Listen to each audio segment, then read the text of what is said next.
flowers and the trees till you're up to your knees in love. There's a tree house in the meadow below the mountain peak, the perfect place for lovers when they play hide and seek. There's a covered bridge at Cripple Creek where the horses always stop. Between the tree house and the covered bridge, that's how Mom won Pop by making love in the country where skies are blue. All you'll be dreaming of are the birds and the bees and the flowers and the trees till you're up to your knees in love. There are roses on the trellis and the scent of new mown hay. The clinging vine is jealous on the fence across the way. There's a great big yellow moon above and a breeze to sing a song. Between the roses and the yellow moon, a fella can't go wrong if he makes love in the country where skies are blue. All you'll be dreaming of are the birds and the bees and the flowers and the trees till you're up to your knees in love.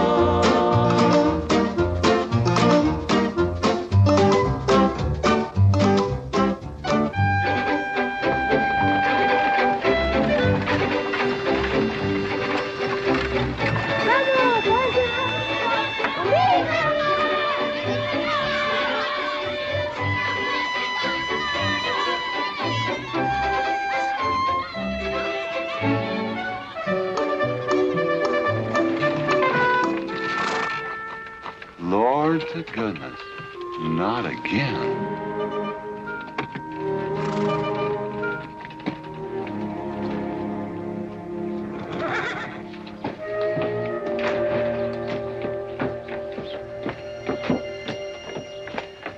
Howdy, Drago. Morning, Curly.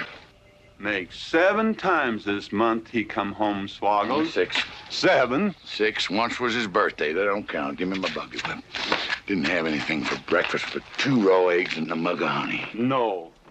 Curly, Yes, boss. don't say it's a fine morning or I'll shoot you. Get out of here, Bunyan. Good morning. Morning. Carlos, what are you doing up there? I hope I get it this time, Mr. McLintock. My brothers, they got the big hats already.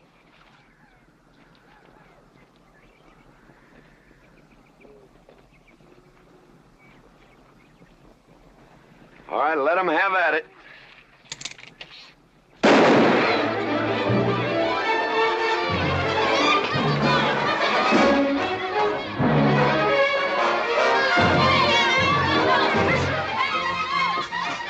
Get over it. Did you let me drive? You promised me you would sometime. No, yeah. Boss, you better watch that turn onto the road. You're gonna kill both of us one of these days.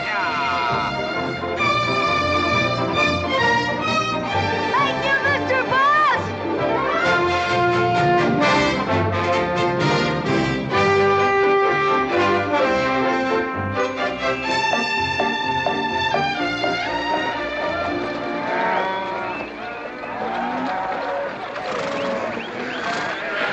You got cattle in the back, boss.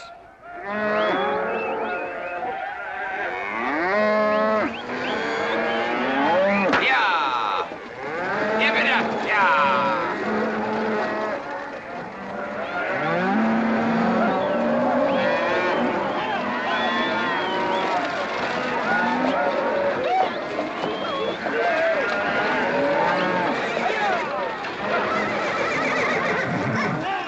Keep 'em going. 15 cents a pound all the way to Kansas City. Yeah. Yeah.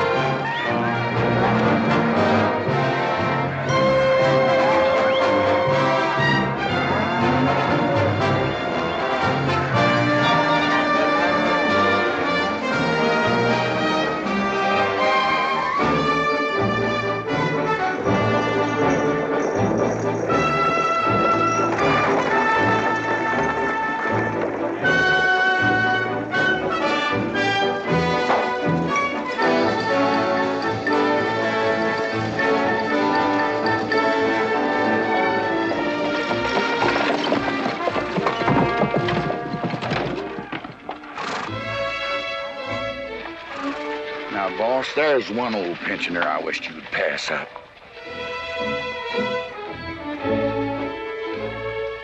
Bunny? Yeah. I knew where I'd seen his face before. He's an old timer. He's just been around town a couple of years. Oh, you have no milk of human kindness. Morning, Mr. McLintock. Morning, Bunny. Well, I can see you're in good health. Never felt better. Contrary to what you may hear. Me, my kidneys ain't what they used to be, and my liver's been leaving me bilious. Drago?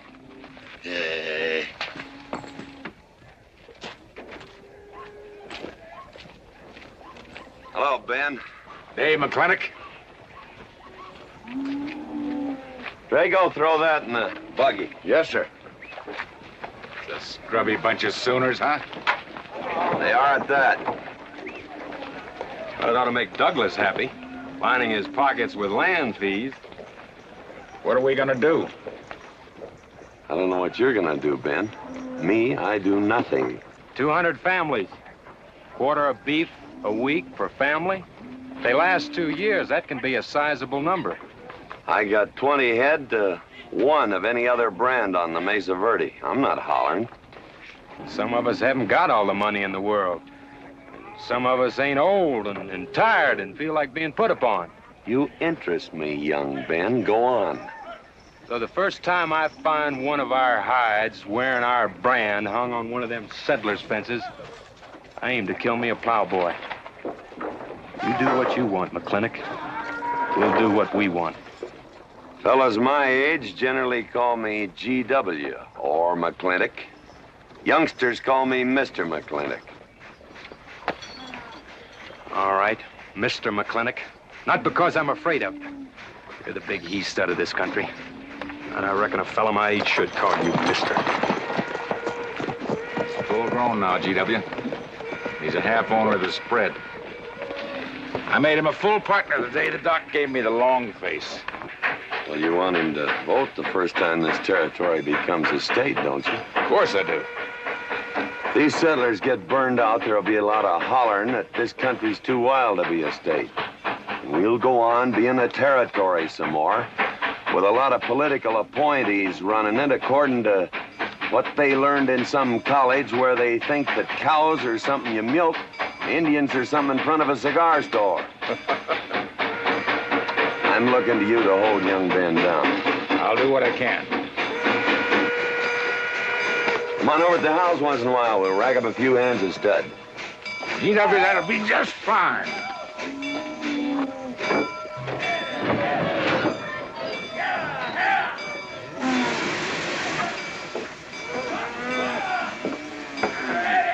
It's a nice morning, ain't it, boss?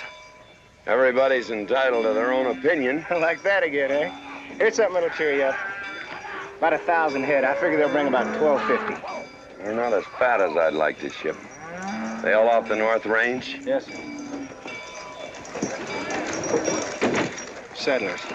Every one of them with a plow and a Bible. Not the slightest idea what the range is for. Drago! Drag out that hog leg. Yes, sir. Give me some attention. Yeah! People! People! People! People!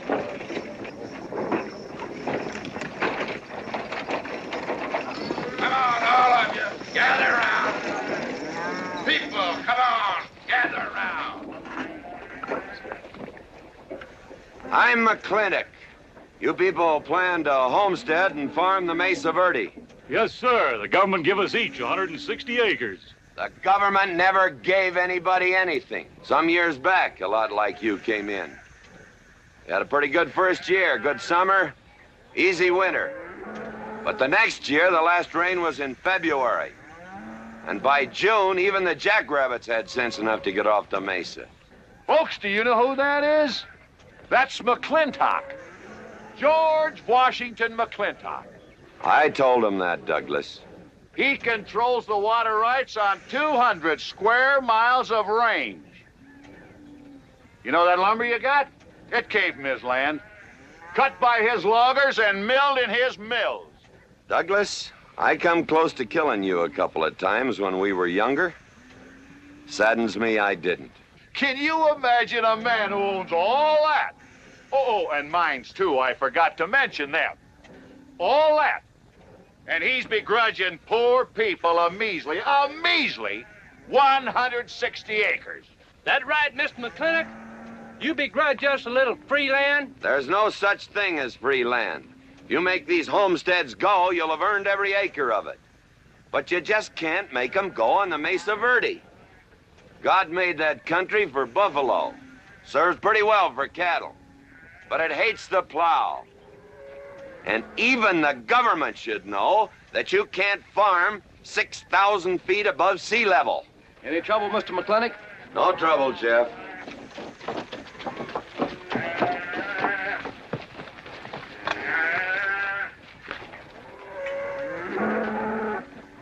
How about you, Douglas? Douglas? Just plain Douglas, eh? And you call him Mr. McLintock. Why? Well, Douglas, I guess it's because he earned it.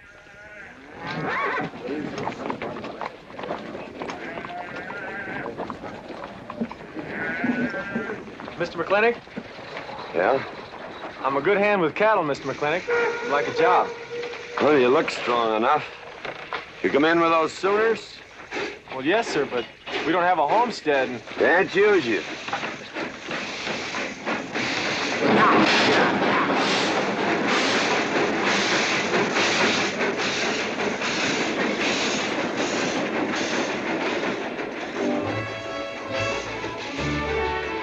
Tough life, ain't it, Sonny? Hell, ain't much future in being a farmer around these parts.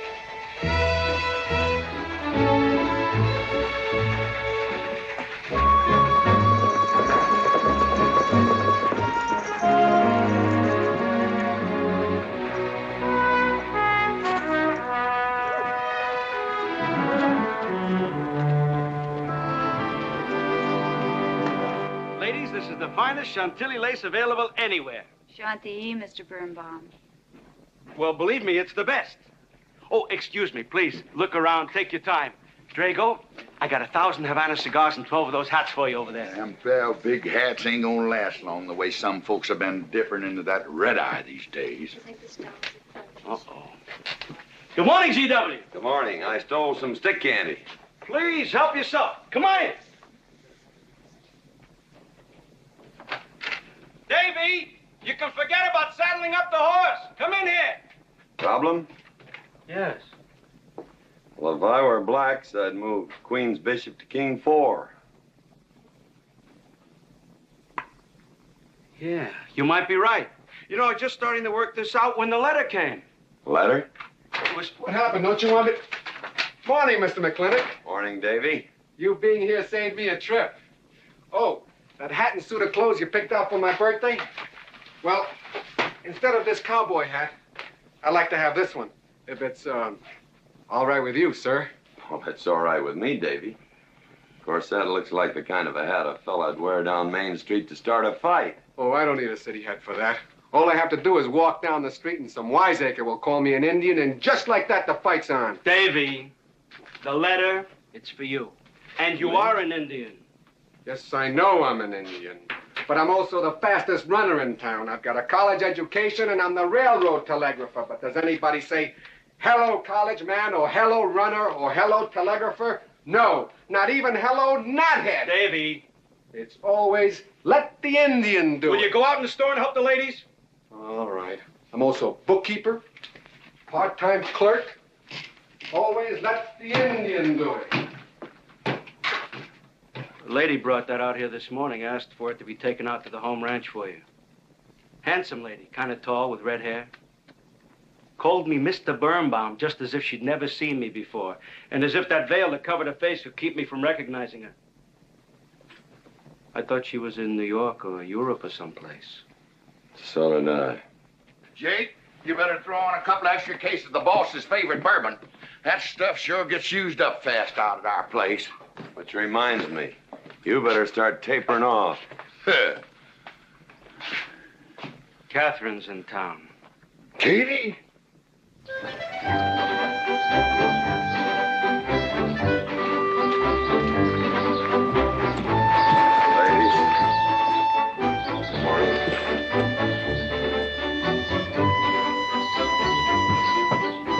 Morning, Mr. McLintock. Morning, Mr. McLintock.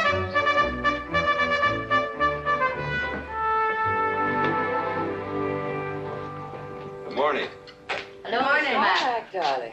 Pomeroy, Morning, GW. what are you doing in here? Why aren't you out at the desk? Helping out the bartender. Yeah, I see a busy day. Give me the key to room 17. What? 17, and don't advertise it. Here they come, Mr. McLintock.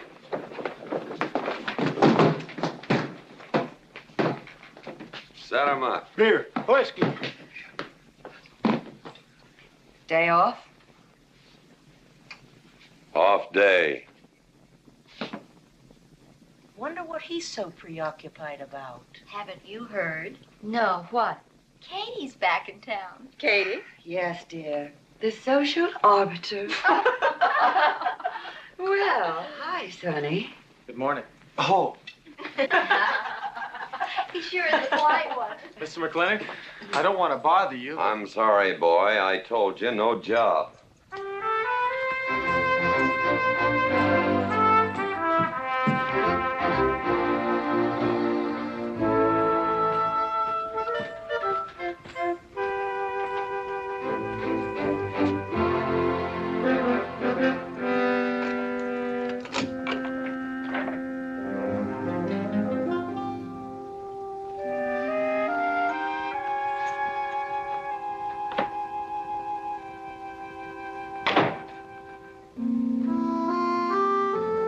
Catherine. George Washington McLintock.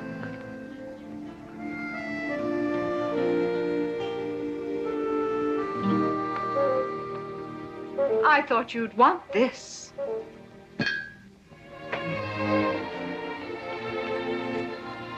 First dig of the spur. But who am I to upset your plans? But you feel kind of silly. I never feel silly. It's because you have no sense of humor.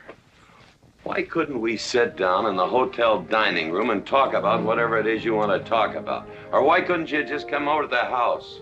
And have everybody know that we're meeting. Everybody knows, and what's the difference? We're married. And that is something I should like to change.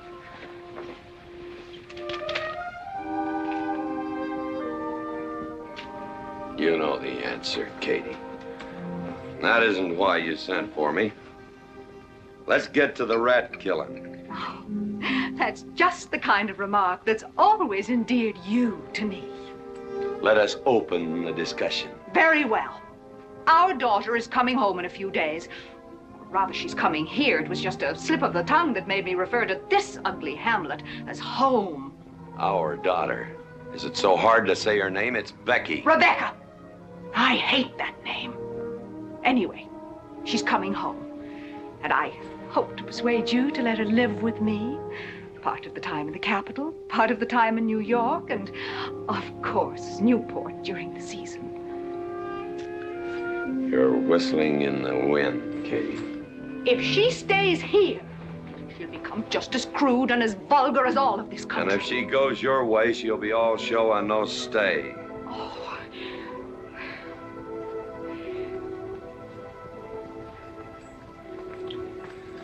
No go, Kate. I hate you. Oh, how I hate you. Half the people in the world are women. Why does it have to be you that stirs me?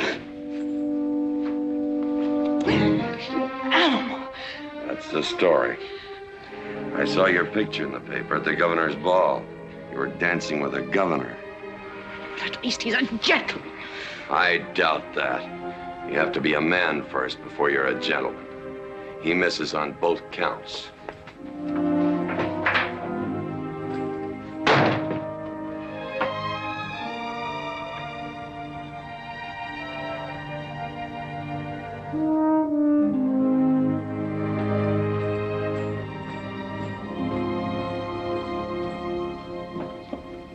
Hey, Sonny, you gonna ask him again? Nope. Hey, boy, you gotta pocket your pride. You gotta beg. You better listen to an expert, Sonny. I'm telling you, you got to grovel. Human nature gets him every time. Mister, leave me alone. Everybody does it one way or another.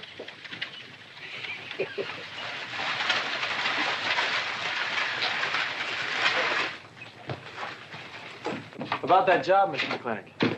I already told you, son, I've got no need for farmers or use for them. Just 1 minute, Mr. McLintock. My father died last month. That's how come we lost our homestead. I've got a mother and a little sister to feed. I need that job badly. What's your name? Devlin Warren. Well, you got a job, son. See my home ranch foreman. He's over at the corral.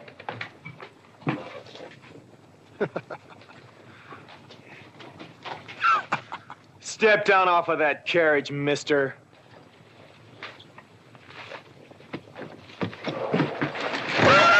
Hold that hog leg. I've been punched many a time in my life, but never for hiring anybody. I don't know what to say. Never begged before. Turn my stomach. I suppose I should have been grateful you gave me the job. Gave? Boy, you got it all wrong. I don't give jobs, I hire men. You intend to give this man a full day's work, don't you, boy? You mean you're still hiring me, Mr. McLintock? Well, yes, sir. I mean, I'll certainly deliver a fair day's work. For that, I'll pay you a fair day's wage. You won't give me anything, and I won't give you anything. We both hold up our heads. Where do you live? The settlers' encampment, down by the mine. That's your plug? Yes, sir. Well, hop on him, and we'll go get your gear.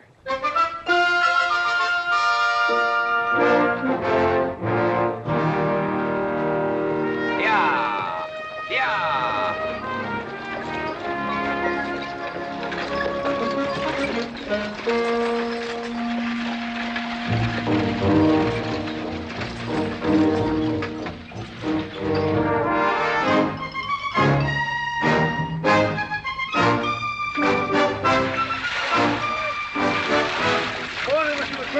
Morning, Mr. Poor Boy.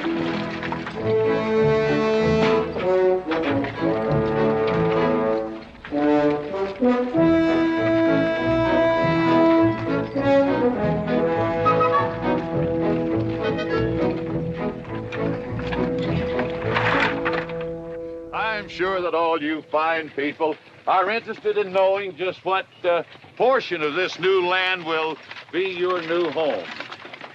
Oh, Jones and McAllister, since you've been more or less the leaders of our group, I'd like to have you come up and check the exact location. Won't be a minute, sir.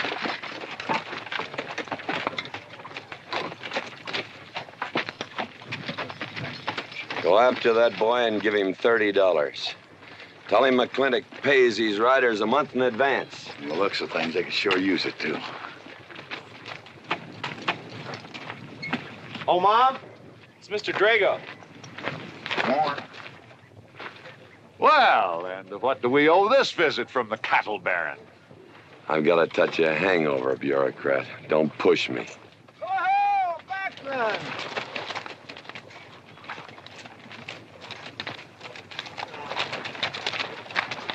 Say, those are Indians. Are there Indians in this homestead land? Friendly Indians, my boy. Oh-ho, Macklin. Oh, running buffalo. Oh, Macklin. Long time we don't get drunk together. And it's going to be a lot longer time, because it's against the law and you're with the sheriff. And if I got my hands full, they came into town to meet the train. The old Indian chiefs are coming home. I heard they'd been pardoned. They don't know when it's arriving, this week, next week, or next month. So in the meantime, I've got to do something with them. Could I cut out a couple of headier steers to feed them? Otherwise, some of these settlers' milk cows are going to disappear. That's right, Macklin. Cut out whatever you need. Sheriff, are you going to camp these savages with all these settlers? You're asking for trouble. Mr. Douglas, I already have plenty of trouble. Please stay off my back. Running Buffalo, bring your people over to the clay slide. Go. Hello, Mr. Macklin. Tiny Mouse, it's nice to see you. You wouldn't believe it now, but 20 years ago, she was a mighty handsome maid. 20 years ago, you thought so too, Mr. Douglas.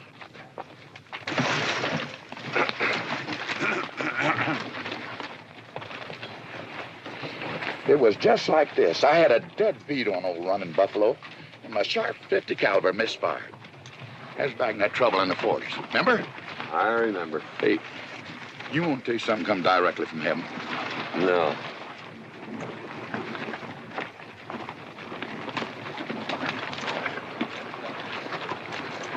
Where'd you get this? That boy's mama baked them. You thinking the same thing I am? She's a widow woman, boss, and she's got a long, hard road home. Hire her.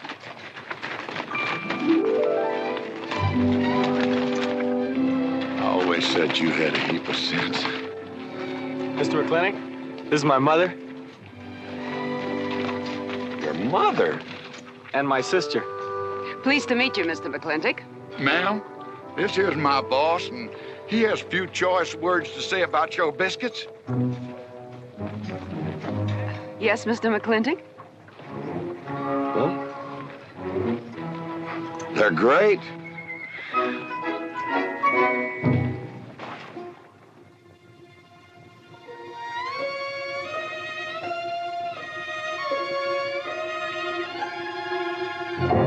Well, you old can-knees reprobate, how about it? Fire me? I'd kill myself. I'm not talking about firing you, I'm retiring you. You've been rustling food for us for 30 years. We're gonna put you out to pasture. All you'll have to do is give advice. Be one of the family. I'd kill myself. I may save you the trouble. But, Ching, you kill yourself, I'll cut off your pigtail, and you ain't never gonna get to heaven. I'll be one of our family. I give you my solemn word. But you call me family. Drink too much, get in fights, yell all the time. Cut off his pigtail. All right, I'll be one of our family. Giúp lấy đó. Phải là giúp lấy đó. Giúp lấy đó, hai. Cảm ơn.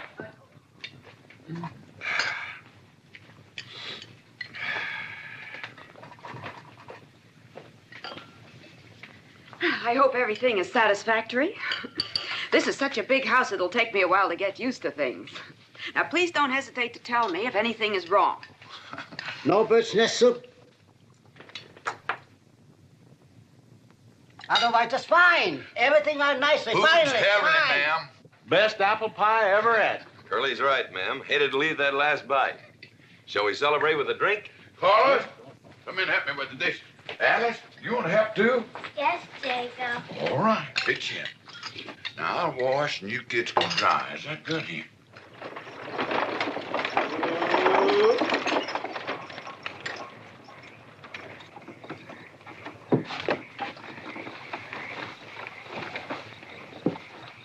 Don't seem possible one woman could use all them clothes. You keep a civil tongue in your unprepossessing face. Yes, ma'am. And unload my baggage, please. Yes, ma'am. By the way, what does that word unprepossessing mean?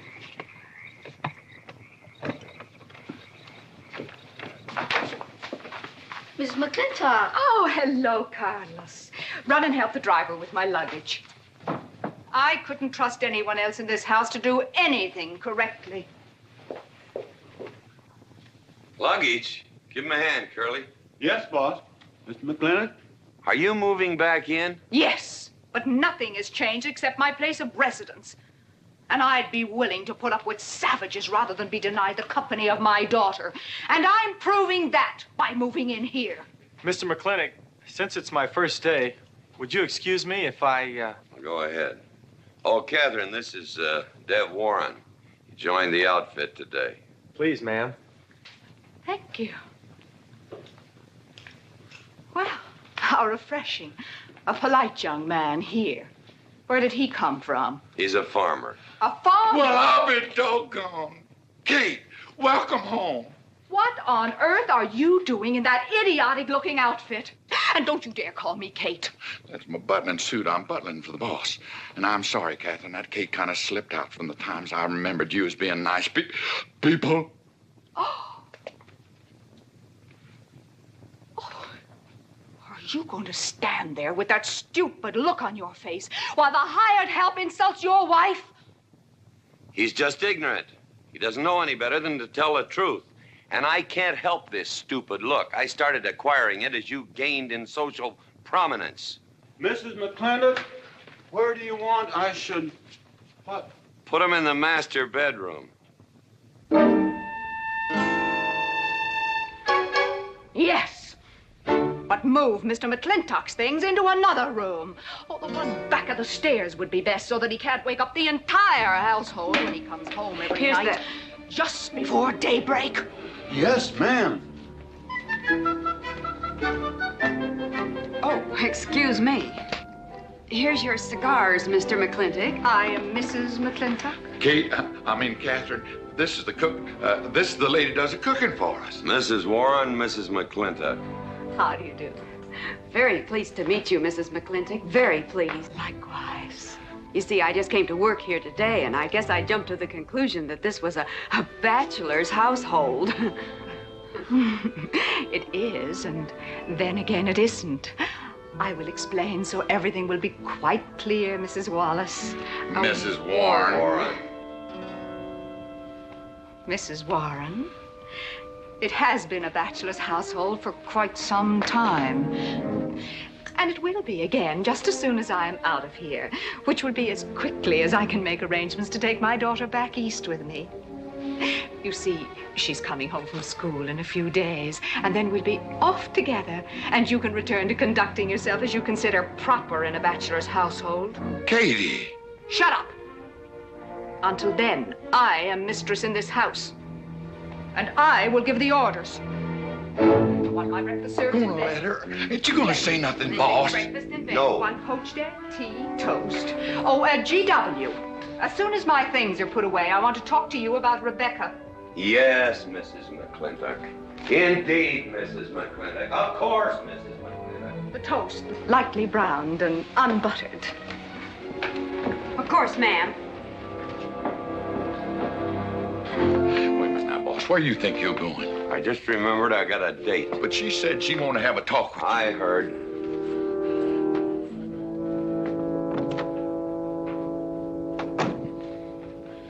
Good evening, Lem. Good evening, Mr. Mack. Yep.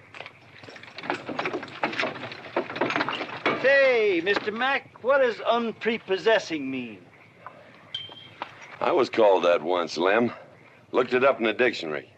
It's best you don't know what it means. Uh-huh. Thank you. You're up.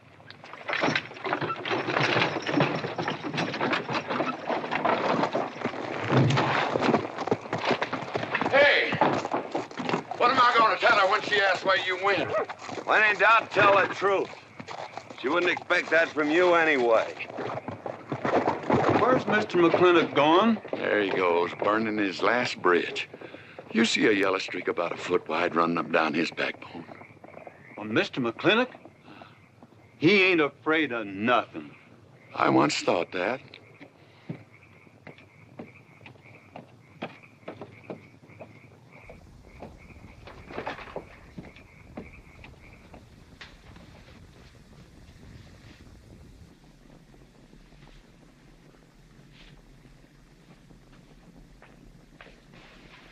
Drago?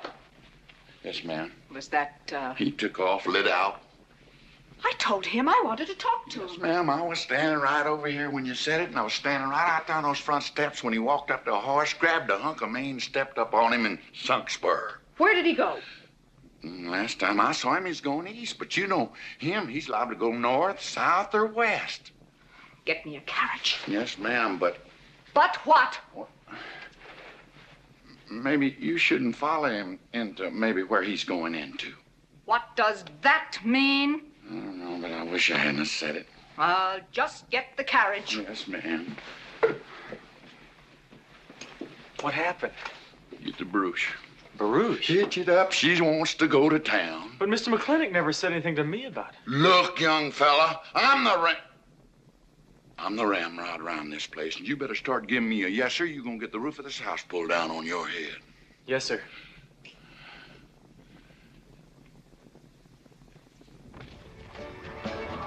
Hello, Davy. Hi, Mr. McLintock. New broom, eh? Big, please. Hello, Bunny. How is everything? Oh, fine, Mr. McLintock. I'll get you next time.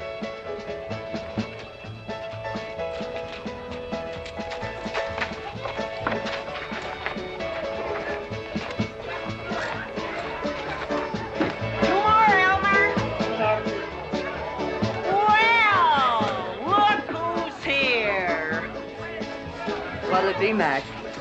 Same as usual? Ladies. Evening, GW. Jake? Wrong move. What? Chess problem. Queen's in danger.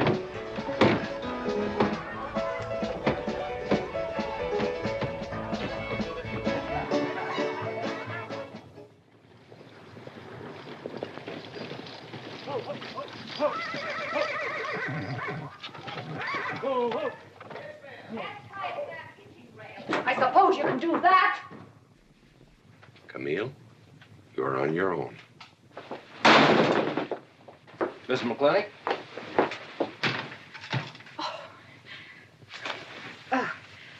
I'm Camille. Camille Reedbottom. I'm learning the game of chess. Thought it would give me something to pass the time. See, I have nothing to do all day long. I just remembered something.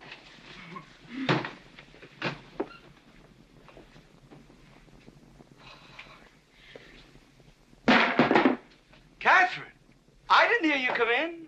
Mr. McLintock, I told you that I wanted to talk to you. Not now. Could I get your glass of sherry, Catherine? Oh, thank you, Mr. Birnbaum. I could use one. I came into town behind a runaway team. Drago never could handle horses. It was that young man whose mother pretends to be your cook. Catherine, your wine. Oh, thank you, Mr. Birnbaum.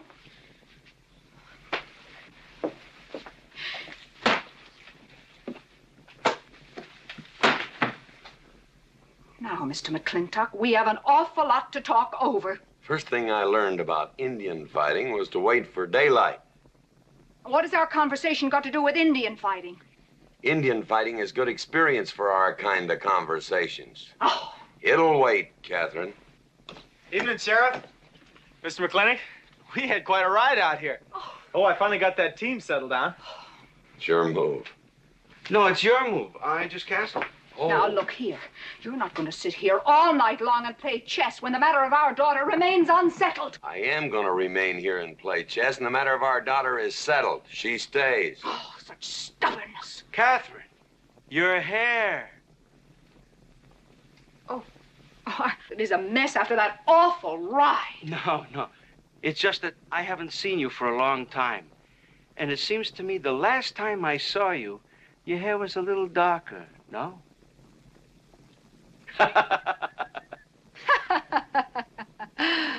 It's a funny thing that tricks a man's memory will play, huh? Mr. Birnbaum, I think that you've completely lost your mind. You have done something to your hair. I have not. If I had, it'd be none of your business. I'm certainly not going to put myself in the place of those blondine trollops that you seem to prefer. Take it. Huh? Oh. Fill it. Oh.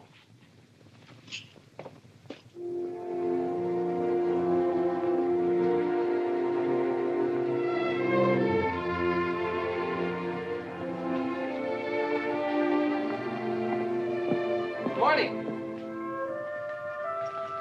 You fellas still at it all night? McLintock never quits. But a Birnbaum has to. Besides, the game is over. You got me. Oh, no, Mr. Birnbaum. You still got a good game. Oh, you play chess? Yeah. Please, take over.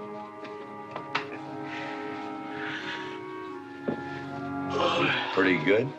Fair. Well, looks like I won't have to come into town always to get a game. Remember, I'm a bad loser. It's your move. Yes, sir.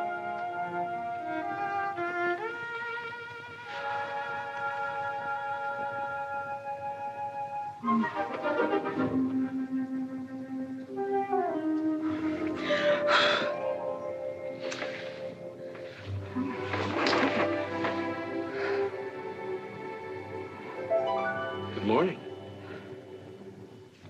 Good morning. Oh, it's not morning already. Mm-hmm. Cup of coffee? Oh, yes, thanks, Jake. You're welcome, Catherine. Got any cream? Canned cow's milk. can do. Good old condensed milk. That reminds me. I was cleaning out my desk the other day. I found something I wanted to return to you.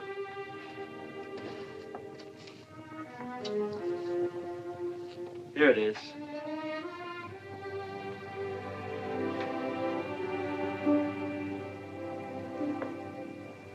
It's a medal, remember?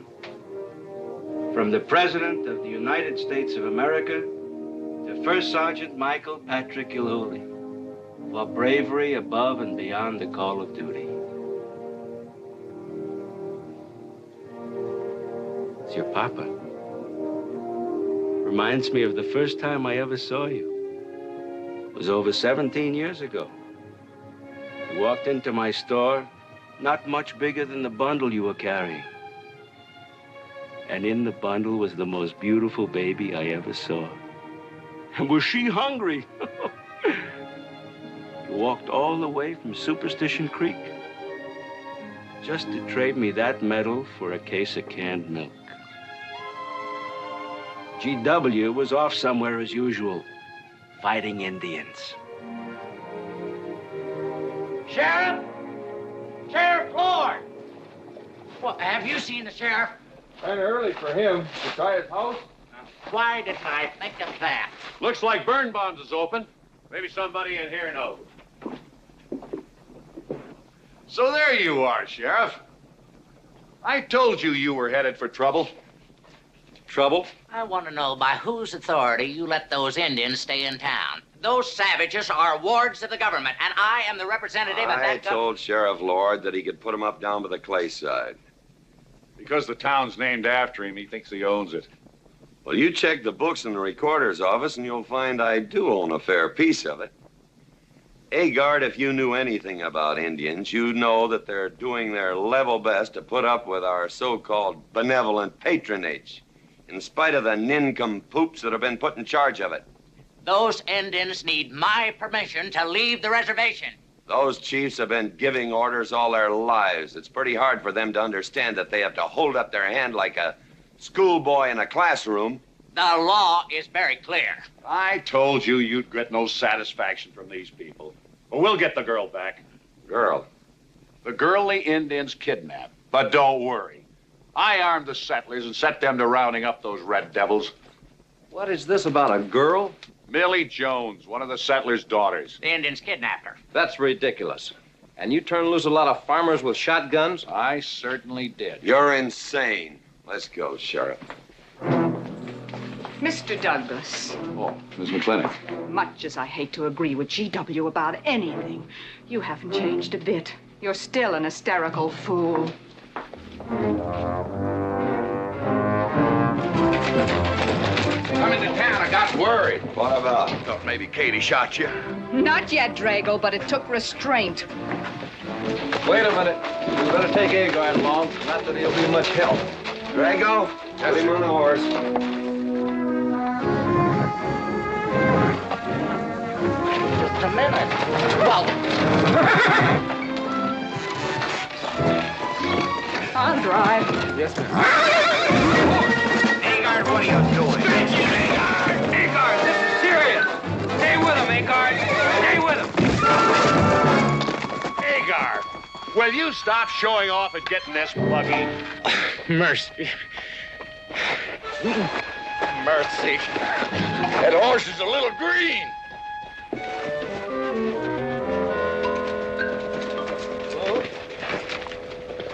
Let's go. yeah.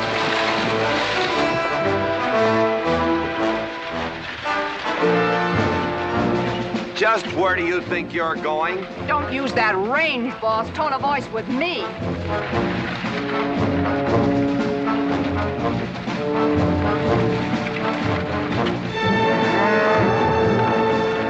Carter!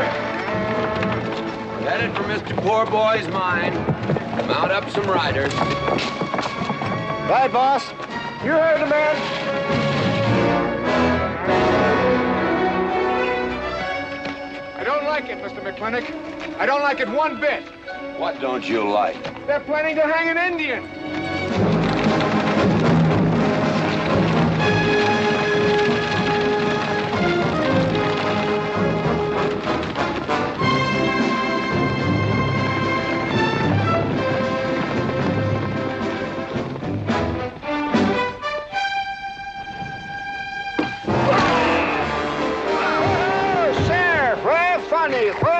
whiskey. Hold it! Not so fast, Mr. Boss of the whole country. Unless you want to wear a big hole in your middle. How long is GW going to let that cheat-chalker push him around? That cheat-chalker has a sawed-off shotgun. How do you know she didn't wander off someplace or meet some fella or something? What are you saying? That I didn't raise my girl right? That she'd wander off all night with some man? There's a lot of things I'm not saying to you, mister. Well, you got a sawed-off shotgun in my middle. But how do you know this Indian had anything to do with it? She's gone, ain't she? She's gone. Pa! Pa! I'm over here! Pa! Been looking for me, Pa? Where you been, gal? Young Ben took me for a sunrise ride, and the horse wandered away. You come down over there. But, Pa!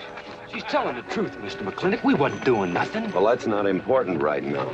The important thing is that you don't draw that hog leg, or this will be worse than Dodge City on Saturday night. You get on, back to the wagon. I'll tend to you later. Now for this young whippersnapper. Now, no harm has been done. And young Ben here is one of the nicest boys in the territory, so just put down that shotgun and I'll let's teach forget him to fool with Mike. Now, we'll all calm down. Boss, he's just a little excited. I know. I'm going to use good judgment. I haven't lost my temper in 40 years. But, Pilgrim, you caused a lot of trouble this morning. Might have got somebody killed. And somebody ought to belt you in the mouth. But I won't. I won't. The hell I won't.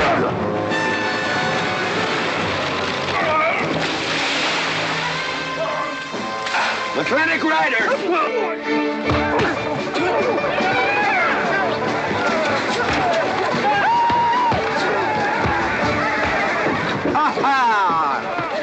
Oh, Markland! Hey, Buster! Remember me?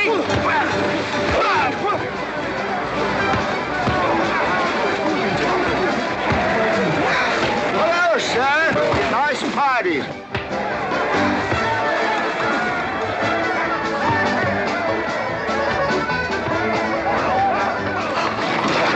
Do you think we ought to? I ought to what?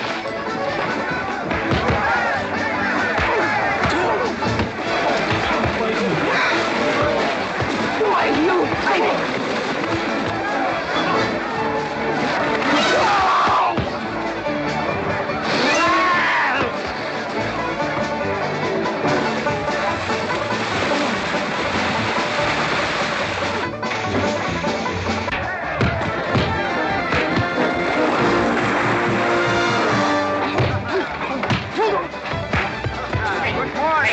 I want to work with you. Hey, just a minute. What are you doing? My glasses. Hey, now stop this or you'll be sorry.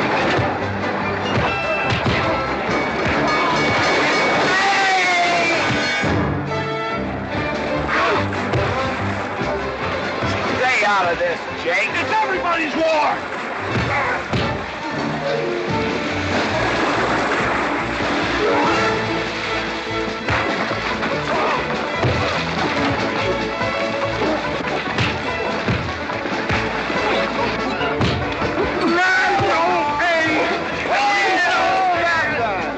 Where's the whiskey?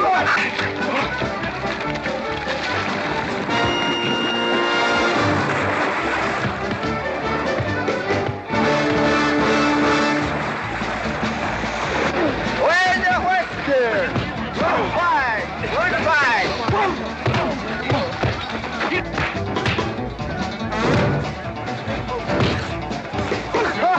Sorry, McLintock. Oh, Mackland. Thanks. Aha! It's very funny. Yeah, very funny.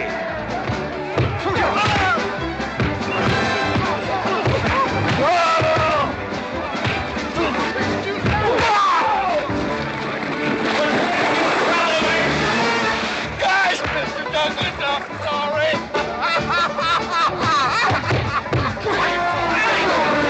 My age, Drago.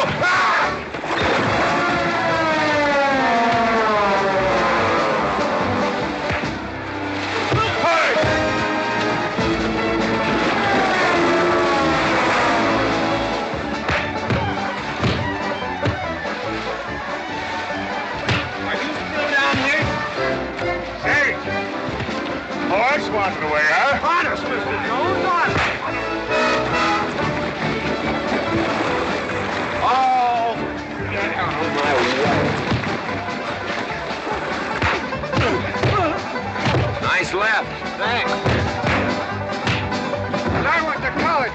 don't need college. You're not getting me down there.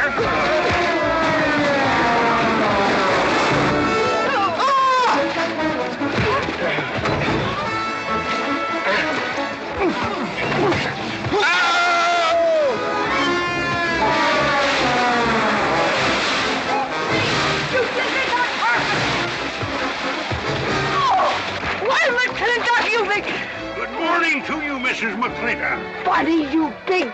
Yowie!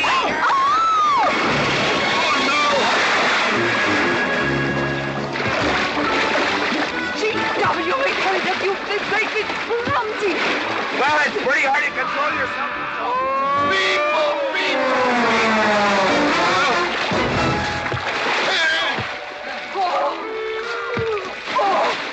Oh, Macklin! Oh, Macklin! Oh, party! No whiskey. We go home.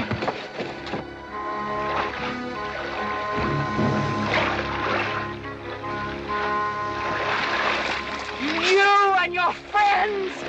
Well, we at least saved your hat.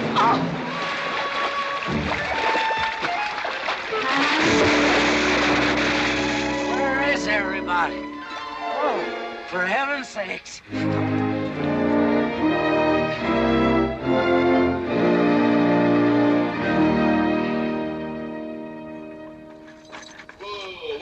Drago, will you never learn how to handle a team? Yes, ma'am, I'll sure try. I'll tell you that now. Try me family. You want to lose your pigtail? I lose face.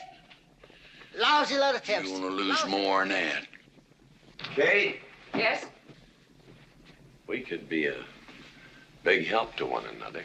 Like what, may I ask? Well, we could wash the mud off of each other. We used to have quite good times doing that sort of thing. There are a lot of things we used to do. Good night, Mr. McLintock.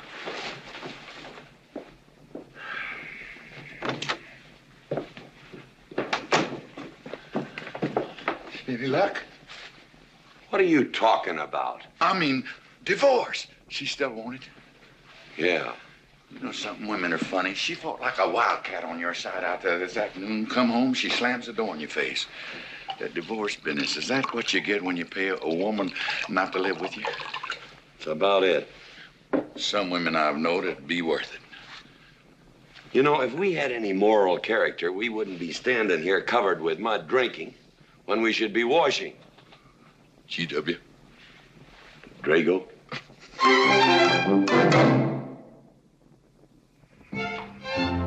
Miss Warren, these biscuits. Oh, thank you, Drago.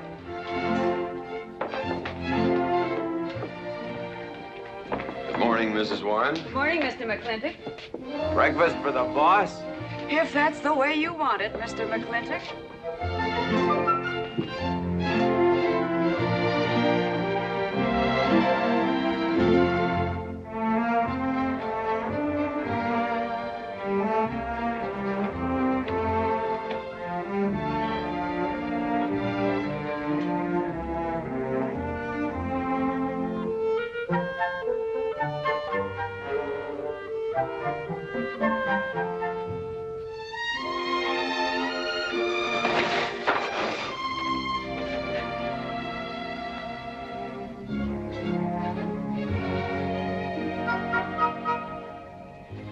One poached egg, tea, toast, lightly browned, and Why, Mrs. McLintock, you have a black eye. I do. Ooh.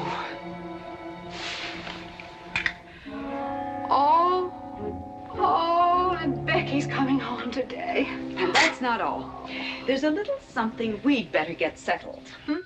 There are no men listening now, so we can be ourselves. Oh, sure, I let you get away with all that guff the other night.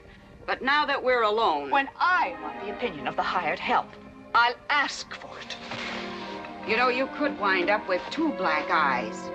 What? Oh, I realize you had to put on that big act. We always have to just before we get ready to forgive them. Generally for something they haven't done. But you and I both know that's just to keep them from getting the idea they run things. McLintock give you that black eye? Somebody gave it to me. I won it.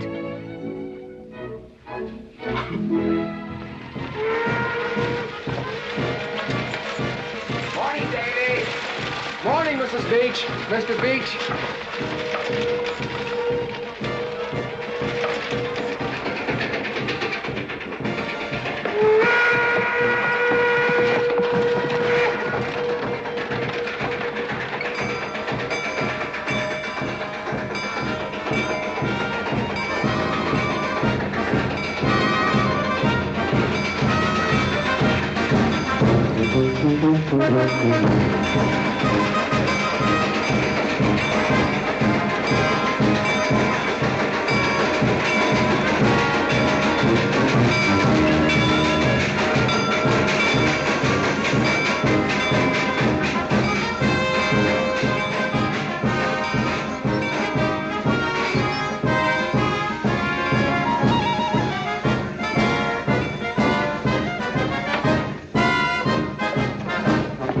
Why, Miss Becky, welcome home. Hi, Dad. My boy! Good to see you again. Daddy! Well, Daddy! Oh. It's been 2 long years. I guess I'm gonna have to stop calling you Tomboy. Oh, Becky. Mama! Oh, darling. Mama. I wasn't sure you'd be Oh, here. I've been here a few days. Oh, Becky, I bought you 3 of the most beautiful dresses. Uncle Drago! Oh! Did you bring your old uncle a coming home present? Sure did. What is it? A mustache cup.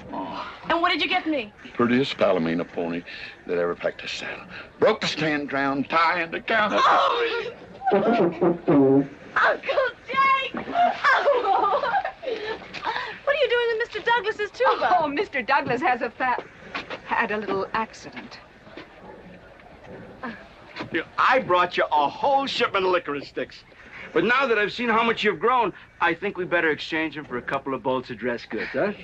Thank you. Oh, the mayor was going to be here, but he had to go to the territorial capital on a horse theft matter. But I'm going to give his speech. Oh, and don't worry about the mayor. I'm sure that he can find a bill of sale for the horse.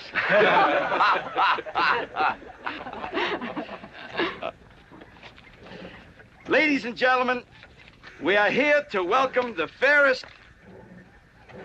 What am I doing? We are here to welcome back the prettiest girl that was ever born in McLintock, or in any part of the territory.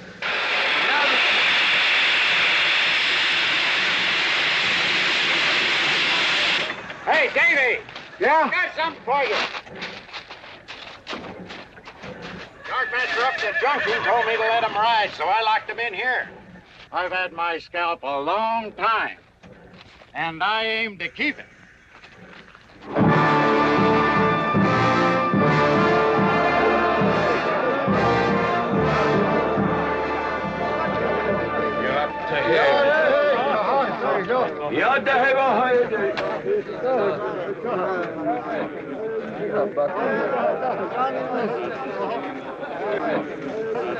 And now she's come back to us. Gone are the pigtails, but the freckles are still on the prettiest face that was ever born in McLintock.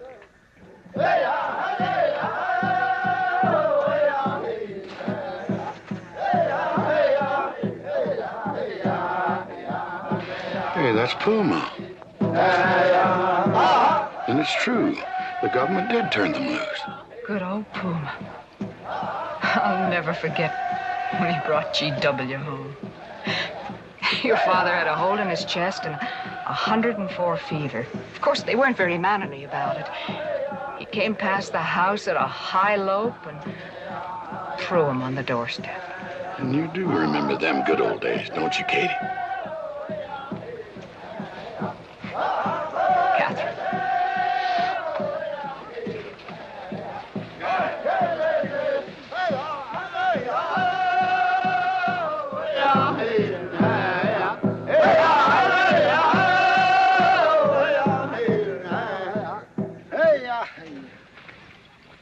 Yatta-hey, my friends. Yatta-hey. Puma, honored enemy. Does big McLintock forget? Also blood brother. No, I'll never forget that. All wound. Does it hurt still? I feel it when it comes on to rain. An inch higher and I wouldn't have had to worry. Our big McLintock, that was remembered fight. We return with news. Our people have more trouble. You see, I learned good English now, big McLintock. Learned in white man's jail. But we would have you talk our cause at government hearing. I understand that Governor Humphreys is going to preside at that meeting. Yes, Puma, I'll translate your wishes. Mr. McLintock, could I impose upon you to use your Comanche to tell these Puma chiefs... is chief of the Comanches, and he speaks English very well. Oh, well, your people will have to follow my instructions to the letter. It is the law of the land... Well, now, just a minute. Well, for heaven's sakes.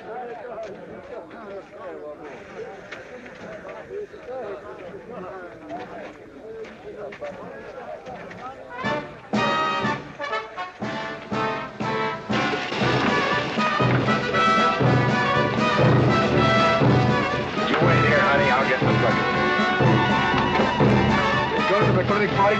Surely. Will I see you there, Beth? Of course, Davy, and you can have the first name. Sis? Don't want any sister of mine talking to strangers. Davy's not a stranger. He clerks in Birnbaum. He's an Indian.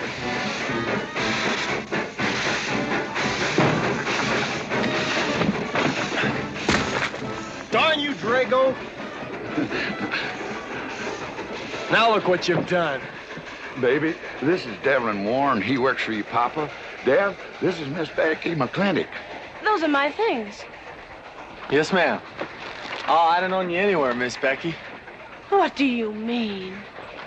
Oh, I mean, you look so much like your mother. Well, even prettier. Oh, Mr. Warren. Mother's much prettier than I am. Many a fight started with words like that. Come on, get in the boat. Hello, Ching. We got jelly pie for dinner. Oh. I'm not cooking. No, he's not. Junior! Yes, Miss Becky. You remember Junior Douglas, Mama? Oh, of course. How's college? Valedictorian, 95. Oh, congratulations. Oh, Mr. and Mrs. Douglas, we will see you at the party, of course. Oh, delighted. Well, it'll be pretty hard to keep young men away. Yes, sir. Drago? Yes, boss. Baggage all on it. G.W. You remember young Junior? Oh, yes. Like father, like son. Mr. McLintock, I hope you don't think I'm being presumptuous in asking for the honor of calling on Miss Rebecca. Well, there she is. Ask her yourself. Well, thank you, sir. Ching, now I'm going to get fired. Get up out of here. Thank you, sir. Thank you. How do you know me, man? I'll see you at the party, Junior! Yeah. Yeah, what? Like father, like son. What did he mean, Matthew?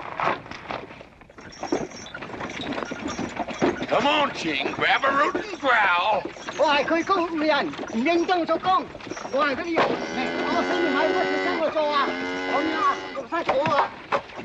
you're doing a good job, Miss McLintock. Thank you, Miss Flora. Deb, when you're finished there, go over and help Drago with the beer cakes. Yes, Mom.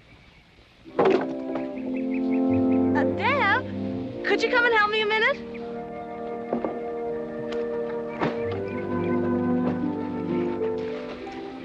I certainly was surprised to hear you went to college. Why? I don't know. Junior says Purdue's a good college for a backwater place like Indiana. Well, he did indeed. Oh, could you do this? I can't reach it. Why didn't you finish college? Lack of funds. My father got sick, and he had to come out west. So we took out a homestead. You know, your mom's sure cute. It's too bad you didn't inherit her eyes.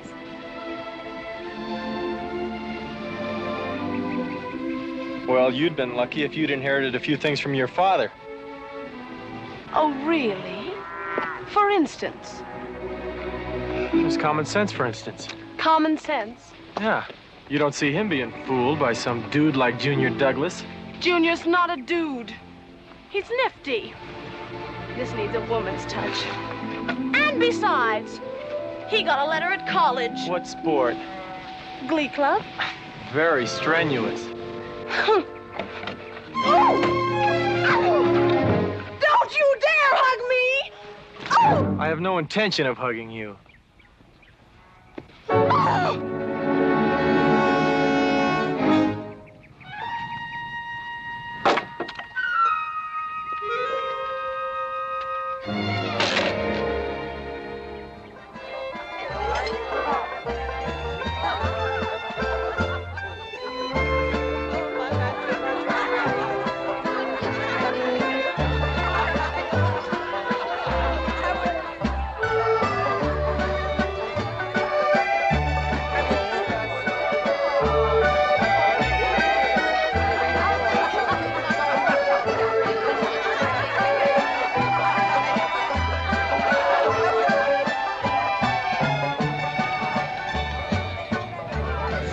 Ladies all look lovely, Catherine.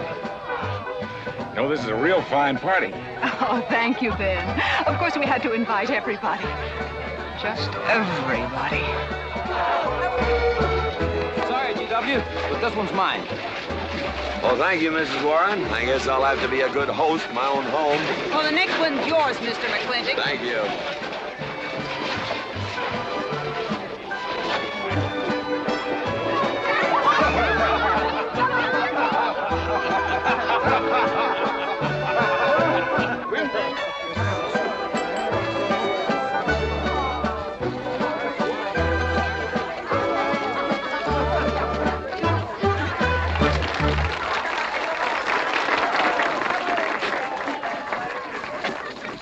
Drago, go and do what I told you to do. Oh, Katie. Catherine, and do as you're told. Oh, Drago, do this. Drago, do that. Yeah! People, people, people. This Douglas feller. Drago! Yes, ma'am. Matt Douglas, Jr. is going to bring you folks some of the latest Terpsichorean dance steps, brand new, brought by him directly from New York City. All right, Mr. Fiddler.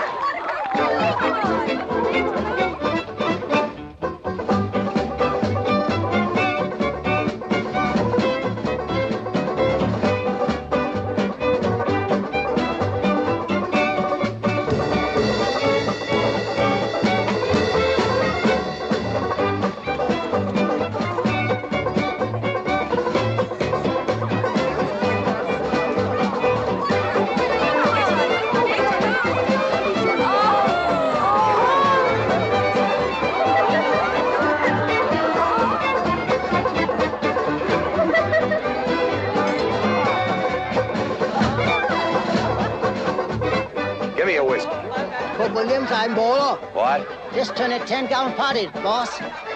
We'll run out of whiskey. Well, I can take care of that, Shake.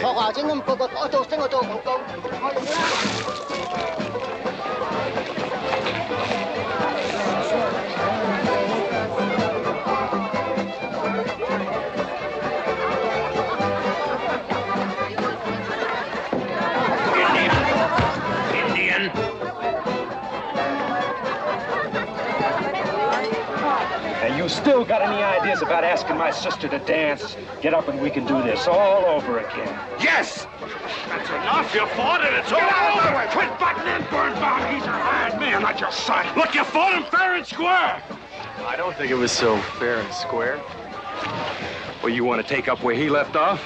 If I did, you wouldn't find it so easy.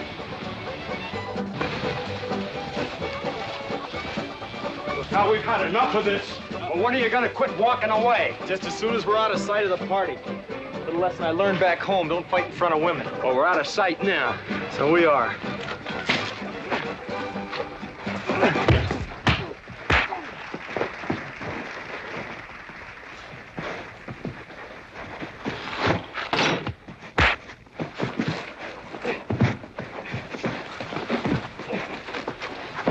Such vulgarity. Someone should do something about it. You're right. Absolutely right.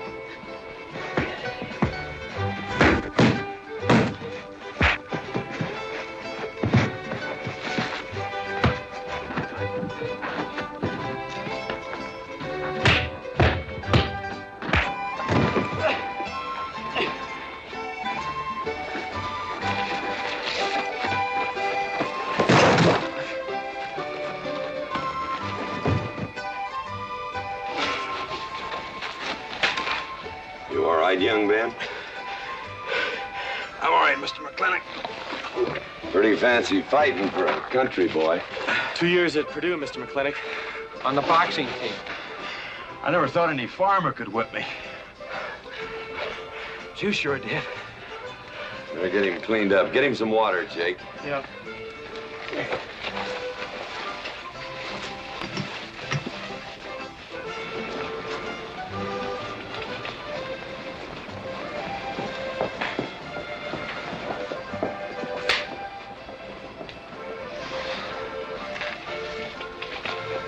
Get yourself cleaned up. Go ask that girl for a dance. Who? Oh! Did I miss one? Oh. Where is he? I'll find him, that young whippersnapper. Trouble. Where is that farmer boy? Where is he? Where is he, G.W.? Oh, so you're the young farmer boy that whipped my nephew. Well, I'm Fauntleroy Sage, young Ben's uncle. Well, I'm no farmer, but if you're young Ben's uncle, yes, I whipped him. And you're intruding. What's intruding mean? Butting in. Oh, so he's insulting me. Well, then I got another reason for walloping him. Besides, on account of him thrashing my nephew, young Ben. Fauntleroy, you can't get mixed up in these youngsters' quarrel. Family honor. I can't have said a farmer whipped a sage. You're twice his size. Don't let that bother you, Mr. McLintock. Mr. Fauntleroy insists. I'll just have to teach him the same lesson.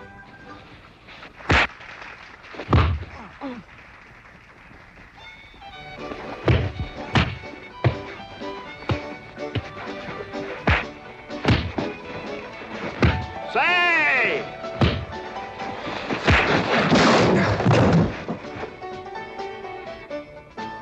Sorry, young feller. Hate to have to do that, young fella. No hard feelings. Not yet. Not yet what? I mean, that isn't all. Now, wait a minute. Fauntleroy, we're gonna make this a fair fight. Of course we are. Of course we are, G.W. There'll be none of this. I wouldn't do that, G.W. You wouldn't do... No, I wouldn't do that. And Dev, I don't want you kicking Fauntleroy in the knee. He didn't do no such thing. And none of this nose twisting. He's all yours.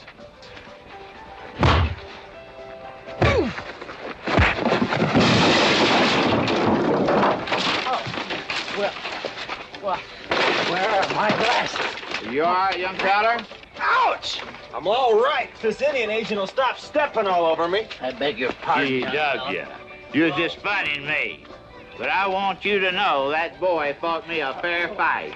Well, I'm glad to hear that, Fauntleroy. Here's my uncle. Fauntleroy, what have you been doing? I hope my uncle didn't bother anybody. No bother. I think we'd better join the ladies before they get curious. Drago. Fauntleroy, let's line them all up for a do-si-do. Jake, you think tincture of arnica would help? Could be. Used to help you. Gentlemen, to the medicine cabinet.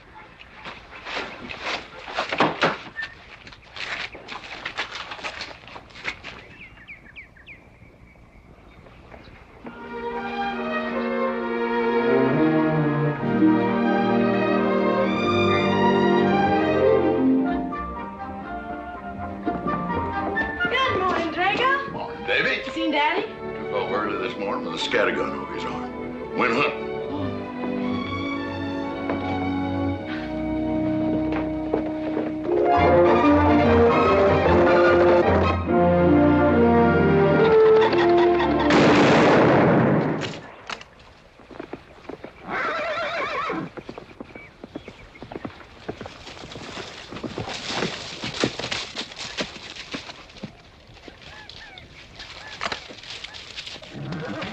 Morning, Daddy. Good afternoon. I'll get you out so early. There's something I have to get straight in my mind. Yeah? What? Mama.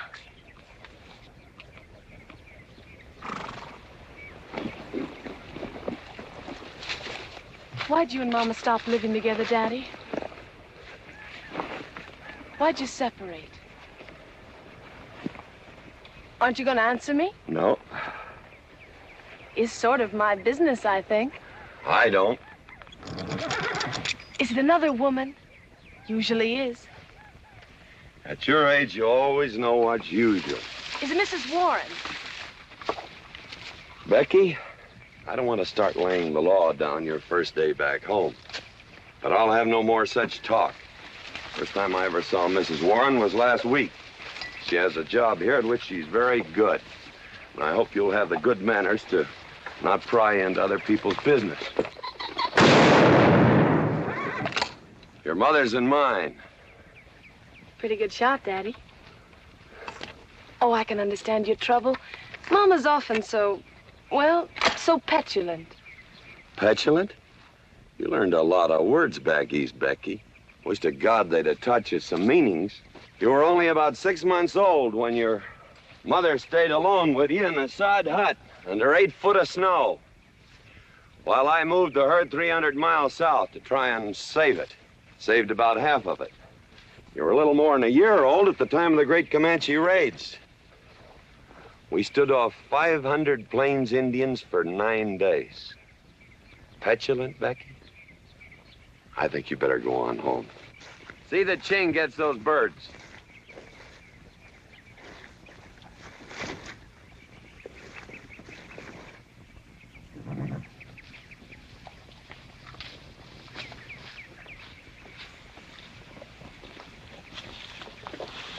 Becky, come here.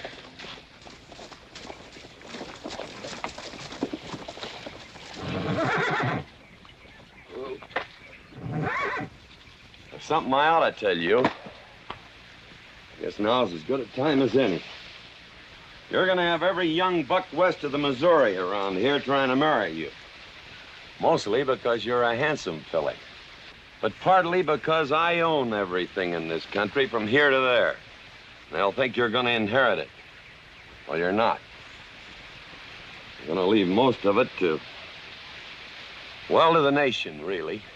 For a park where no lumberman will cut down all the trees for houses with leaky roofs. Nobody will kill all the beaver for hats for dudes, nor murder the buffalo for robes.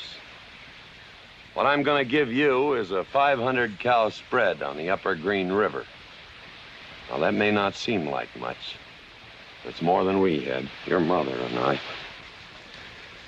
Some folks are going to say I'm doing all this so I can sit up in the hereafter and look down on a park named after me.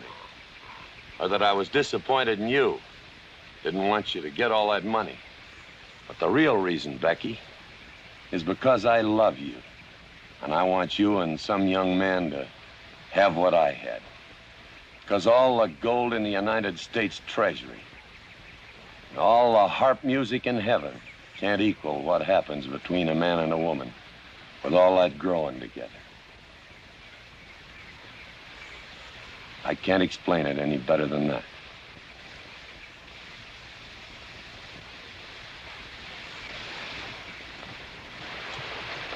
All right, Daddy.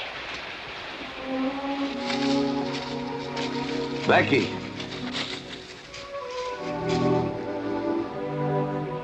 When you're as old as I am, you'll thank me for this. Daddy, I'm full grown. I wasn't worrying about me. I was thinking about you and Mama.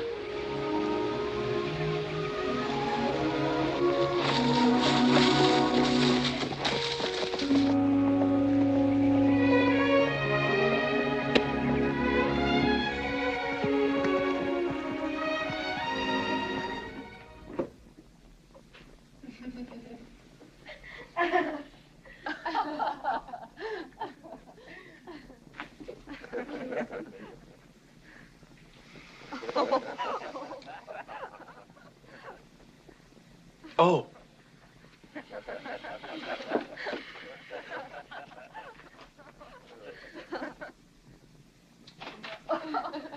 Well, sir, all 3 of them fell right out of the carriage. Well, it's getting rather late, Becky. It's bedtime. Oh, Mother. He brought this. He must have intended to use it. Oh, well. Sing us a song. Well, if you really want me to. Gosh, I haven't played in You quite know just right for me. Sure. It's the rage now. Oh. Oh. Dev, what are you doing? Oh. I just thought I'd get another cigar. Well, you've got one in your mouth and two burning in the tray. Not move. Fellas want me to play all the time. You're cuter than a baby steer and softer than a mouse's ear. I want the whole wide world to hear. You're just right for me. You're sweeter than... Oh, no, not that rhythm, Junior. Do it the way they do at the plaza. I know the words. Sure, Becky. Will you sing with me? Of course. All right. I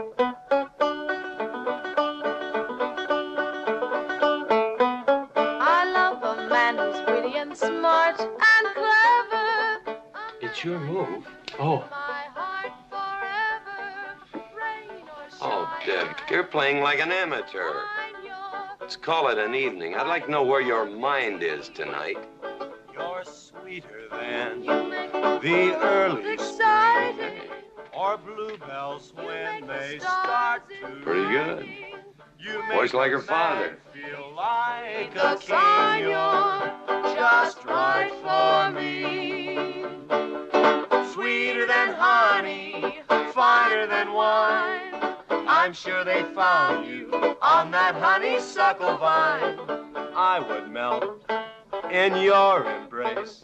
You disappear without a trace. To die like this is no disgrace. This is the time. This is the place for you.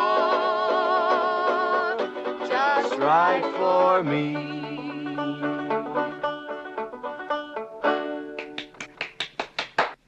Well, that's so good, I kind of hate to break this up. But if we're going to have that Indian hearing tomorrow morning... Sir, about our conversation earlier this evening, I believe I'd better apologize. Yeah?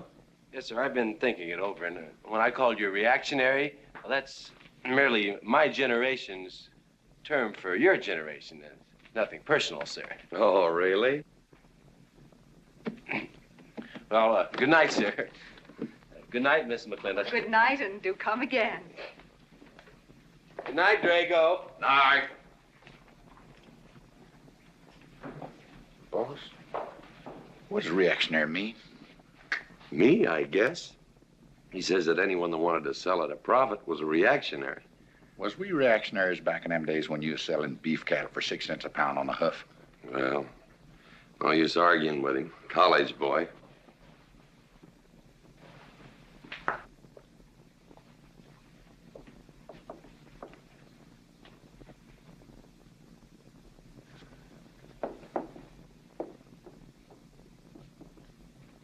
Devlin Warren, if you was my kind of man, you wouldn't let some dude walk off with the prettiest girl west of Denver without putting up some kind of fight. Does it show? Well, what can I do? I'm just one of her father's employees. I'm just a hired hand around here. Every so often, Dev, you spill the strangest ideas. Everybody works for somebody. Me, I work for everybody in these United States that steps into a butcher's shop for a T-bone steak. And you work for me. There's not much difference. Daddy, the most terrible thing just happened.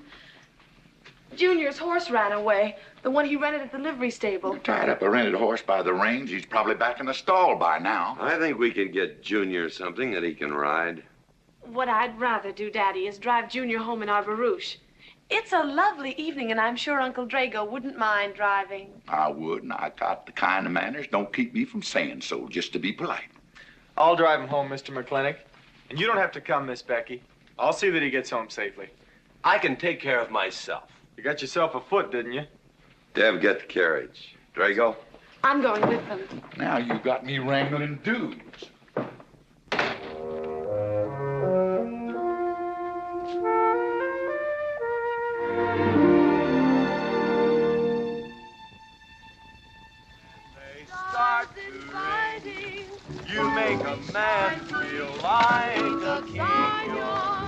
just right for me. Miss Becky, somebody better help me watch the road. You know, I'm new around here. Might take the wrong turnoff. Devlin Warren, you know there isn't a turnoff between here and town.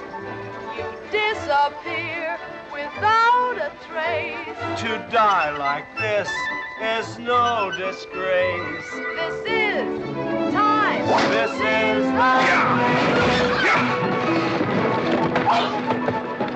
Devlin Warren, what are you trying to do? Kill us? Rather have your friend drive?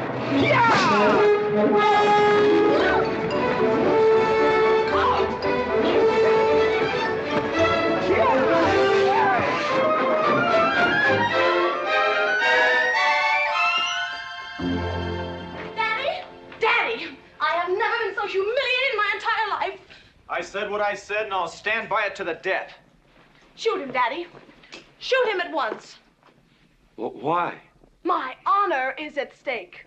Well, now, Your Honor. Absolutely. He impugned my honor. Impugned? What does that mean? Slander. He slandered my honor. He did? I said what I said, and I'll stand by it to the death. He admits it, see? Shoot him. Well, what is he admitting to? Why, he called me a...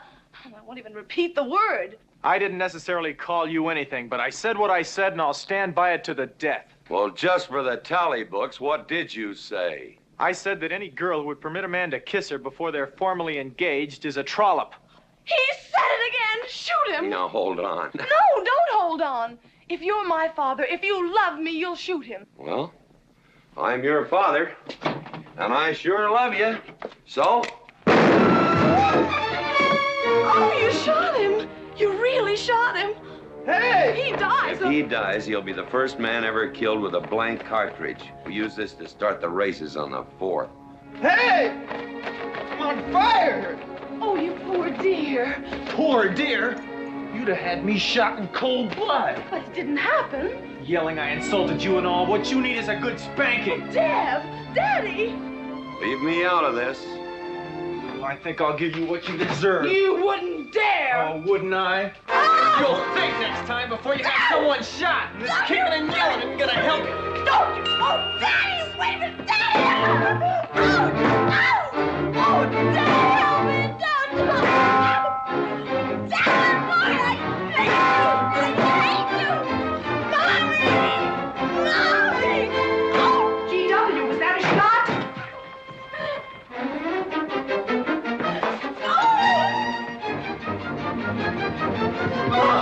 Becky, what happened? He spanked me! You spanked my daughter? Dev. You mean you stood there while that brute beat our daughter? G.W., what's happened to you in the last 2 years? Part of valor, son. Oh, isn't it enough that you've always treated me like a squaw without subjecting dear, sweet Becky to this crude, vulgar way of Catherine, life? you women are always raising hell about one thing when it's something else you're really sore about. Oh. Don't you think it's about time you told me what put the burr under your saddle about me? I don't intend to stand here and hold a midnight conversation with an intoxicated man.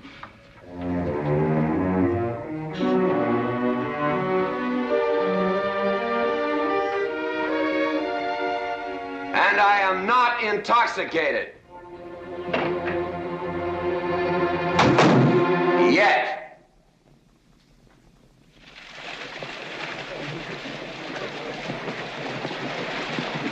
Hello, Governor! Hello, Governor!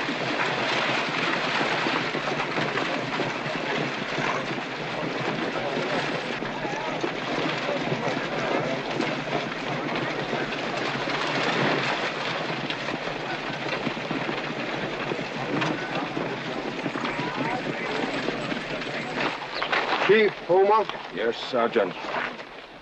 Big McLintock, we know you get us fair judgment. You gentlemen, follow me.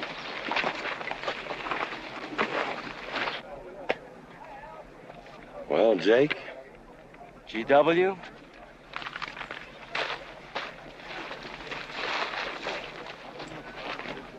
Well, G.W., it's been a long time. Not long enough.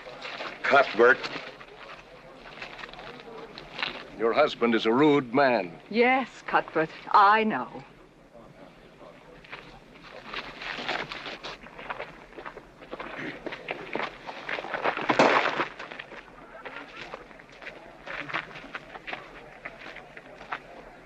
say you want the Indians, Mr. McLintock? Mr. McLintock is not running this hearing. Sergeant, seat those Indians. Yes. Gentlemen, be seated. You know, the whole tribe here want to come into town. Proceed, Lieutenant. This hearing is now in session. Governor Cuthbert Humphreys presiding. Good luck, Daddy. Afraid it's a packed court. Government Edict number 826 has ordered that the Comanche Nation be transferred from their present reservation to Fort Sill. It is the government's claim, as filed by Indian Agent Agard, that these chiefs, after being released from prison by a kindly government, did then rouse and incite defiance among the tribe against said order. It seems, gentlemen, that although some of these chiefs speak English, Chief Puma is quite at home in our language, they have chosen Mr. McLintock to be their spokesman. I speak for the Comanche. Or rather, I offer this translation. Proceed, Mr. McLintock.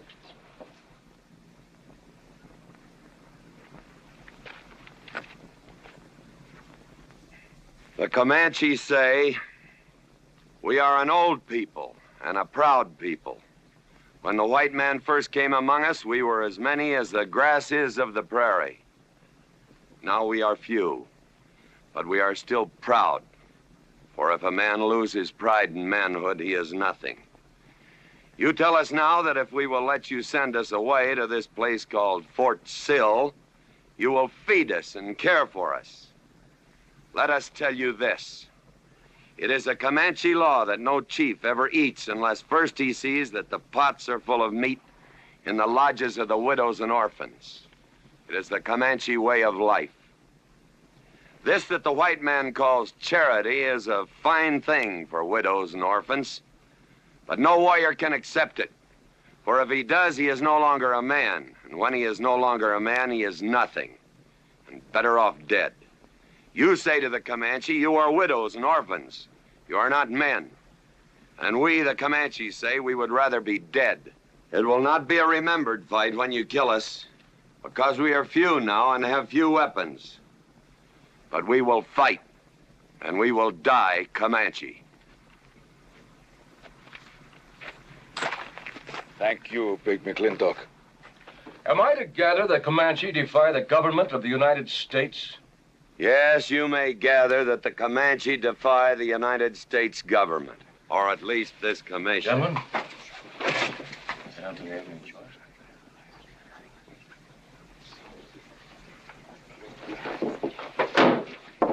it is the order of this court that these chiefs be incarcerated until such time as the detachment of United States cavalry be made available to escort them and the Comanche Nation to Fort Sill. This court is adjourned. Oh, McLintock! You are important chief amongst these white people. Sway them. Have them give us few guns to make the fight worthwhile. Let us have one last remembered fight for end of Comanche. I almost wish I could arrange that, Puma. Ahalani cha. Ahalani cha. Sergeant! Yes. Good God. Carry on. Gentlemen.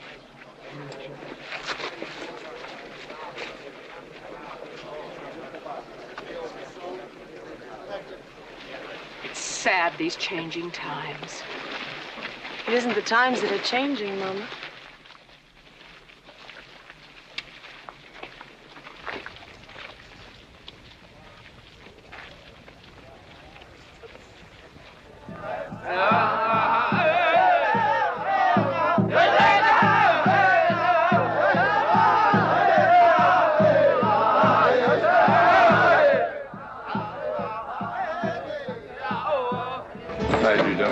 Hello, Lem.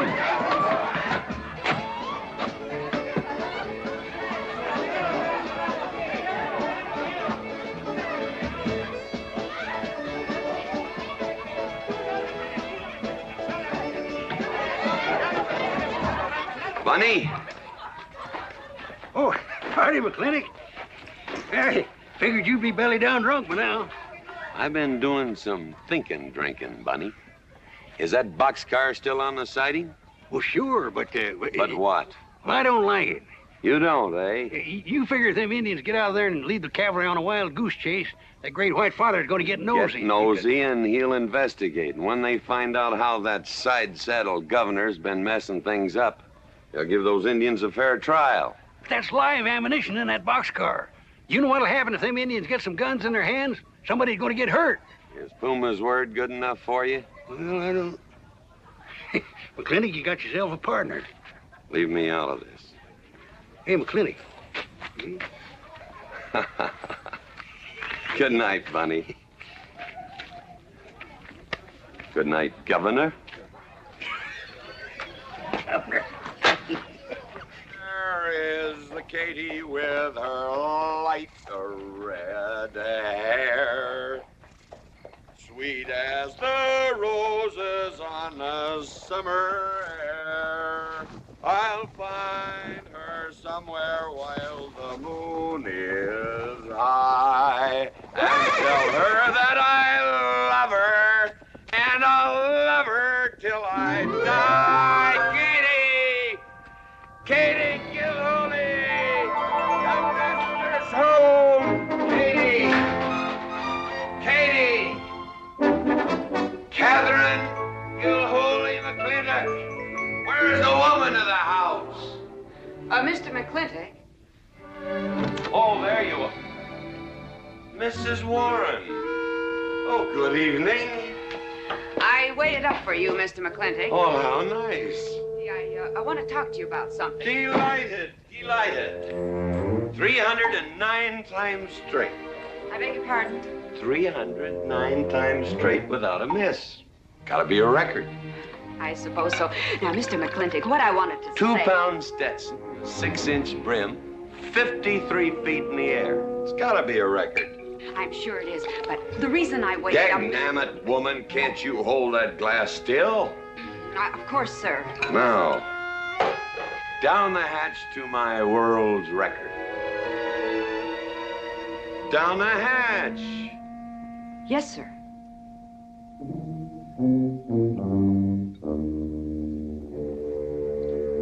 And now, to the governor of our territory. The governor of the territory, sir? Now, don't you stick up for him, Mrs. Warren. You're a fine woman, Mrs. Warren. But you'll certainly go down in my estimation if you stick up for Cuthbert H. Humphrey, governor of this territory. I don't mean to Down change... the hatch. Oh, yes, sir. Down the hatch.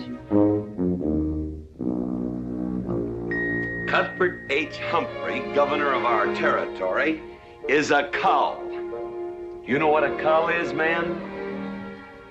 A cull is a specimen that is so worthless that you have to cut him out of the herd. Now, if all the people in the world were put in one herd, Cuthbert is the one I would throw my rope at. At whom I would throw my rope at. Natural-born cull. Another touch, ma'am? Oh, no, sir, no. Well, I don't mind if I do. Good. Can't walk on one leg. Oh, I didn't mean to be vulgar, ma'am. Can't walk one limb. It's all right. Sounds silly. Only a bird can walk on a limb. You know my wife? Her name's Kate. She insists on being called Catherine. Do you know her? Of course, Mr. McLintock, and that's what I wanted to talk Well, to you. she thinks that Cuthbert H. Humphrey is panting for her like a bull buffalo at the first green up of spring. But what Cuthbert is panting for is my money. Don't make me feel like I'm drinking alone, ma'am. Very well, Mr. McLintock, if you insist. Down the hatch. Good.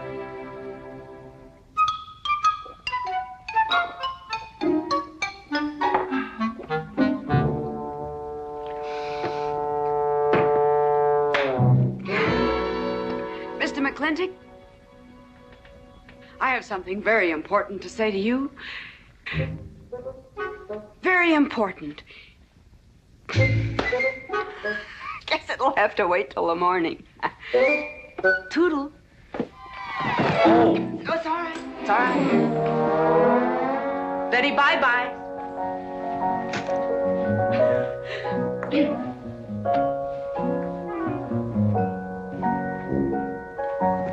Oh. Mrs. Warren. Let me assist you. Very kind.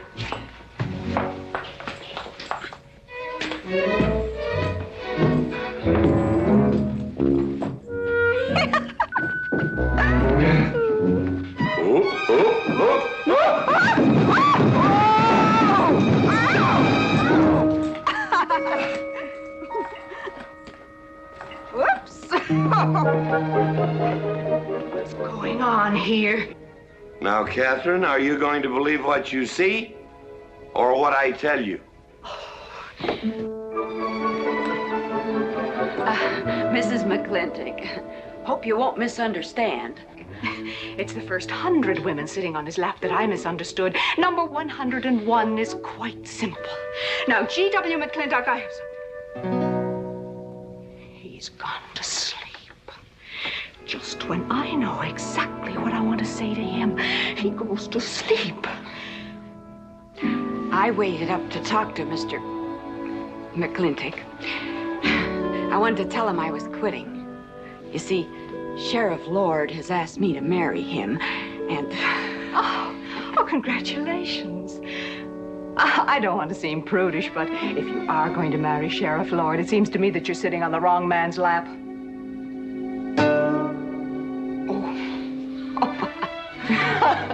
Come on, I'll help you upstairs and we'll have a long talk about men in general.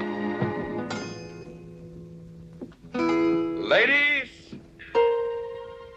one moment.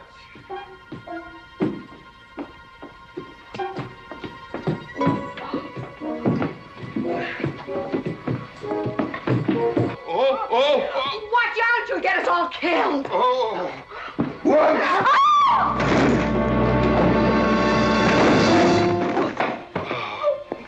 Wait a minute, ladies, till I catch my breath, and I'll get you up those stairs as sure as my name is George Washington McLintock.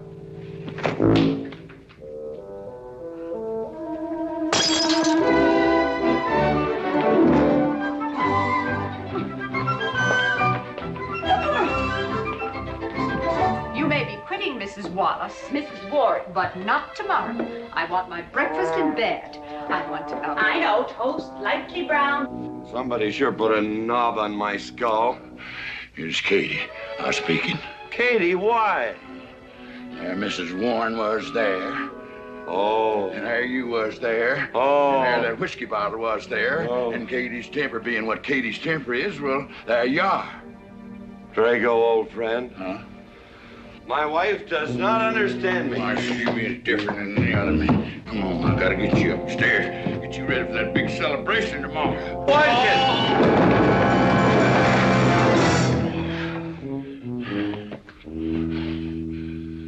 Drago, I am sleeping in the den.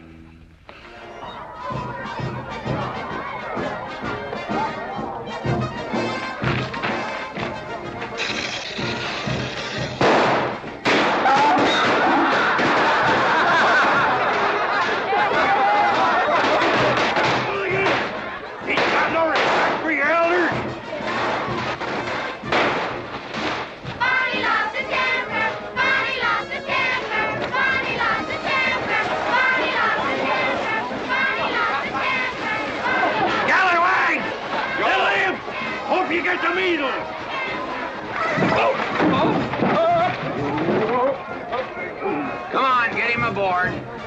Is everybody ready? Man in number 5 needs a flank cinch. Get him one. Let us know when you're ready. Ladies and gentlemen, it is my honor to present to you the governor of our territory, Prosperous H. Humphreys. Thank you, Mayor. My friends and citizens of this great territory, this is the 9th consecutive year. It has been my privilege and my pleasure to inaugurate the McLintock 4th of July celebration. Now, the first event will be the wild horse race. But before I fire this shot to start the event, I would like to say a few modest words regarding my stewardship of this great territory.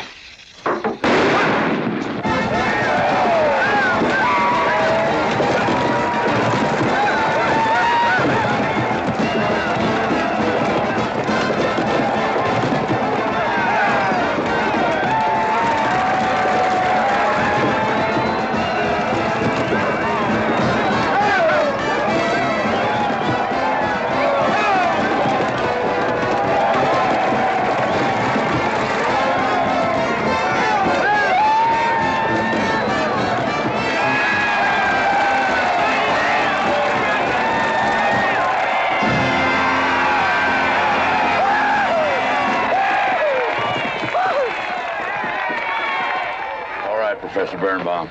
Gentlemen. Sheriff, here's your horse. Come on, get him on line. Now, come here, King. Now, boys, you all know the rules. It's twice around the inside, once around the outside.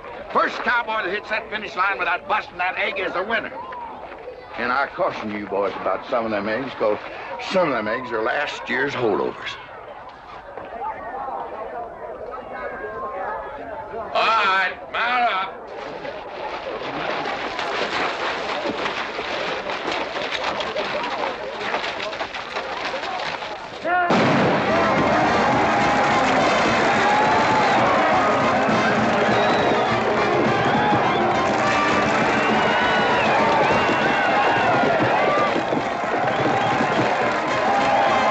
Catherine, my dear, you seem to be enjoying yourself. Oh, yes. This is wonderful. It's the only thing I really do enjoy about this barbaric country, the 4th of July celebration. Well, Catherine, I've been here for 3 days. I haven't heard from you. Is anything wrong? Wrong?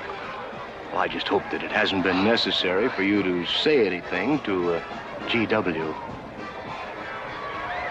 What are you talking about? Well, Catherine, you see, I'm in a rather delicate position, being governor of the territory and all. I just hope you haven't found it necessary to say anything about... About what? About you and me.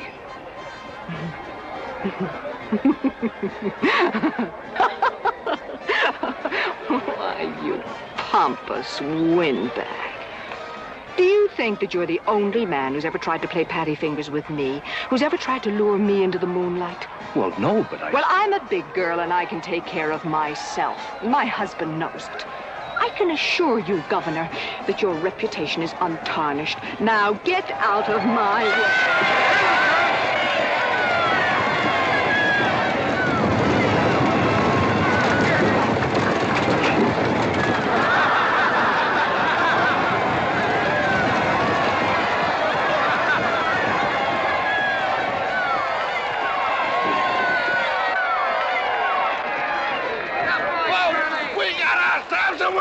Curly Fletcher! Muzzles up, Curly! Give me the egg. Disqualified. Here you go, Curly. GW! You'll never believe what happened over there. What? You smell a beer. Well, naturally, I'm drinking beer. Ladies and gentlemen, the next event will be a contest between the two bronco-busting champions of our territory. Remember the year I rode in that event? Wore your garters to hold up my sleeves? We had a bet, and I won it. George Washington McLintock, you are a very crude man. Well, I guess so, but that was a rough horse, like to jarred my insides loose. But it was worth it. 3 beers.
guess so. Nothing busted but my pride. Well, that ought to even things up, farmer. For what? Well, that sore nose you gave me the other day. Well, that ain't what's sore on him.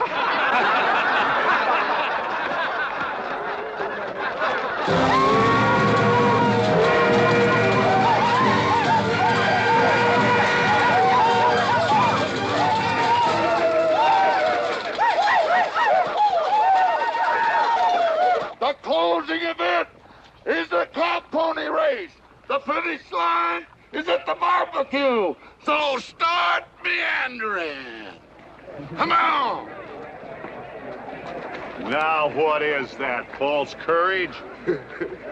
Why, you know a Douglas doesn't ever use a thing like that. I want you to get on that horse, get out in front, and stay out in front. I'll be out front, Dad. All the way. Good boy. Now remember, stay out in front. That Agamemnon's a good horse.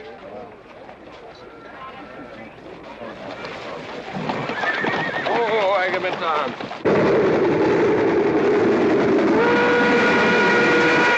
11:40 and she's on time. Oh, boy.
Whose idea was this stunt? God doggone it, they're my real book.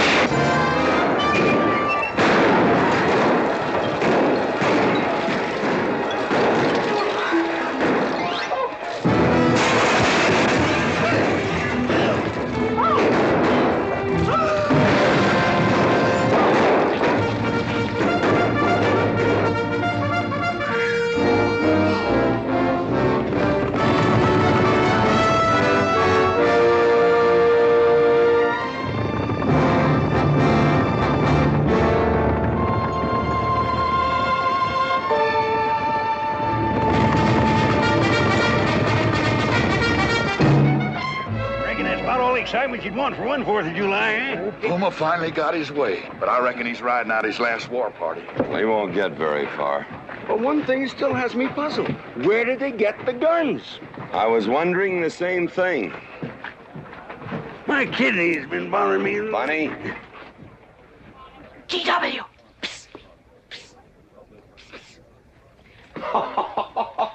What an idiotic joke. Joke? Do you think that was a joke? Oh, shut up! Do you want everybody in town to see me? You look good in feathers. Oh! Dev, I think they've gone. Yeah. What are you going to do about it? What can I do? Nothing! Just like you've always done.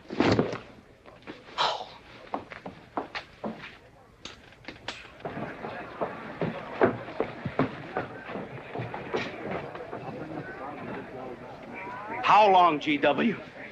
How long what? Catherine. She's been riding herd on you for 2 years now. I'm a peaceable man. But my father used to say, you raise your voice, it doesn't do any good. It's time to raise your hand. Well, I've been planning to do something about it. I'll have another talk with her. Talk to her? Talk to her. Talking won't do any good. Becky, have you seen your... What's been happening around here? You've got hay all over you. Been some mighty sneaky goings-on here during that raid, Mr. McLintock. Who was it said only a trollop would kiss a man before they were formally engaged? Oh, but we are engaged, sir. You are? That is, with your permission. Well, you've got it. Oh, Mrs. Warren? I think it's wonderful. I guess this is the only engagement that ever started off of a spanking. Mm-hmm. I reckon Birnbaum is right. All right. Lord bless us, this is gonna be a great day. Doggone it, folks. Let's don't let a little old Indian raid break up a good barbecue and a rodeo. Yeah, meat sound. Let's go. You contestants get ready for the cow pony race.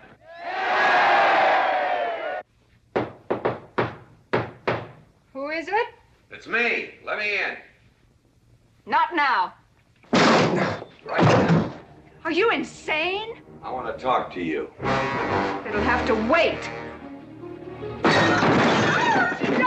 I've taken all I'm going to take from you. You are insane. You are going to tell me why you packed up, picked up, and walked out on me. 2 years ago, you remember, you came home from Denver with lipstick all over your...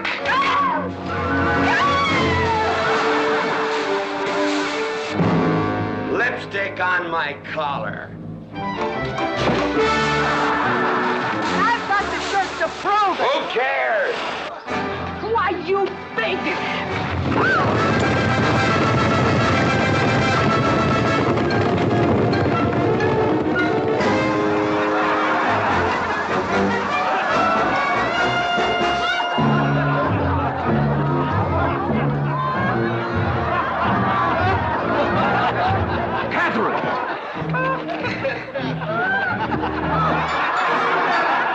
GW, you are a ruffian. Cuthbert, you are right.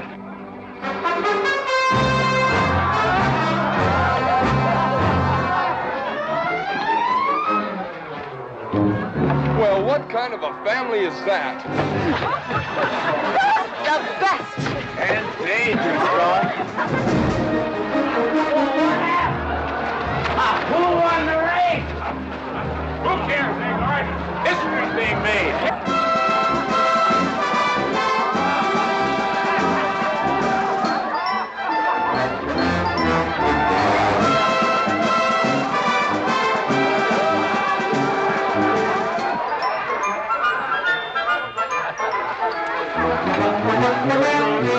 Yes, Rufus? I regret to inform you I've changed my mind about matrimony.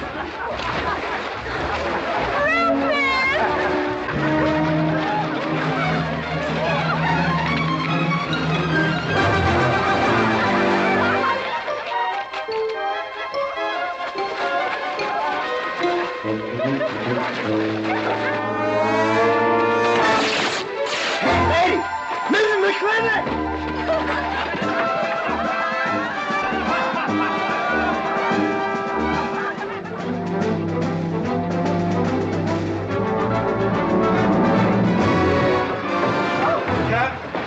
Catherine! Get out of here. Hands up. All right, everybody out.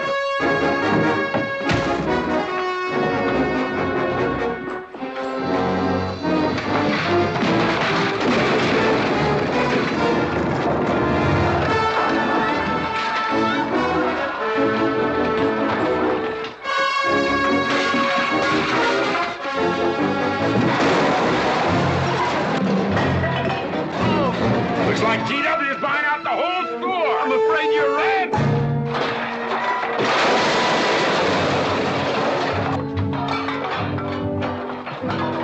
Call me family. Call me family.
in a new style?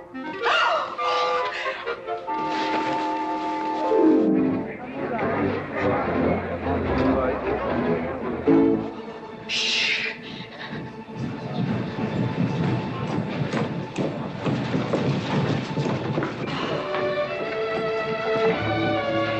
Mr. McLintock, in here!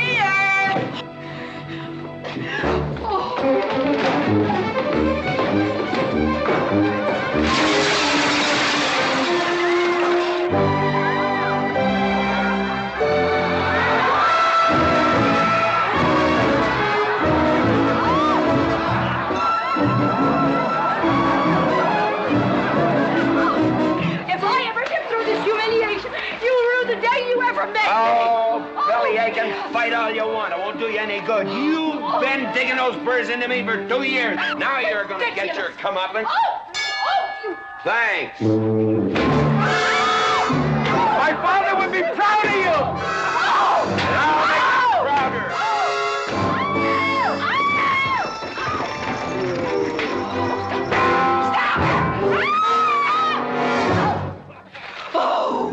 Keep it. You may need it. Now get your divorce.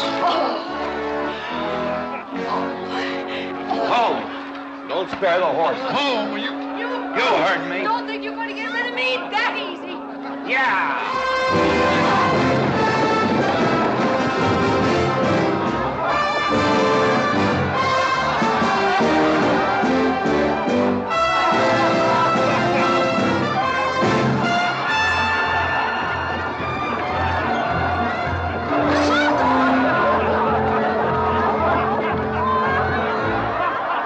No more living in the capital? No. No more Newport in season? Nope. No more dancing at the governor's ball? No, GW. Happy days! 310 times without a miss. That's a record.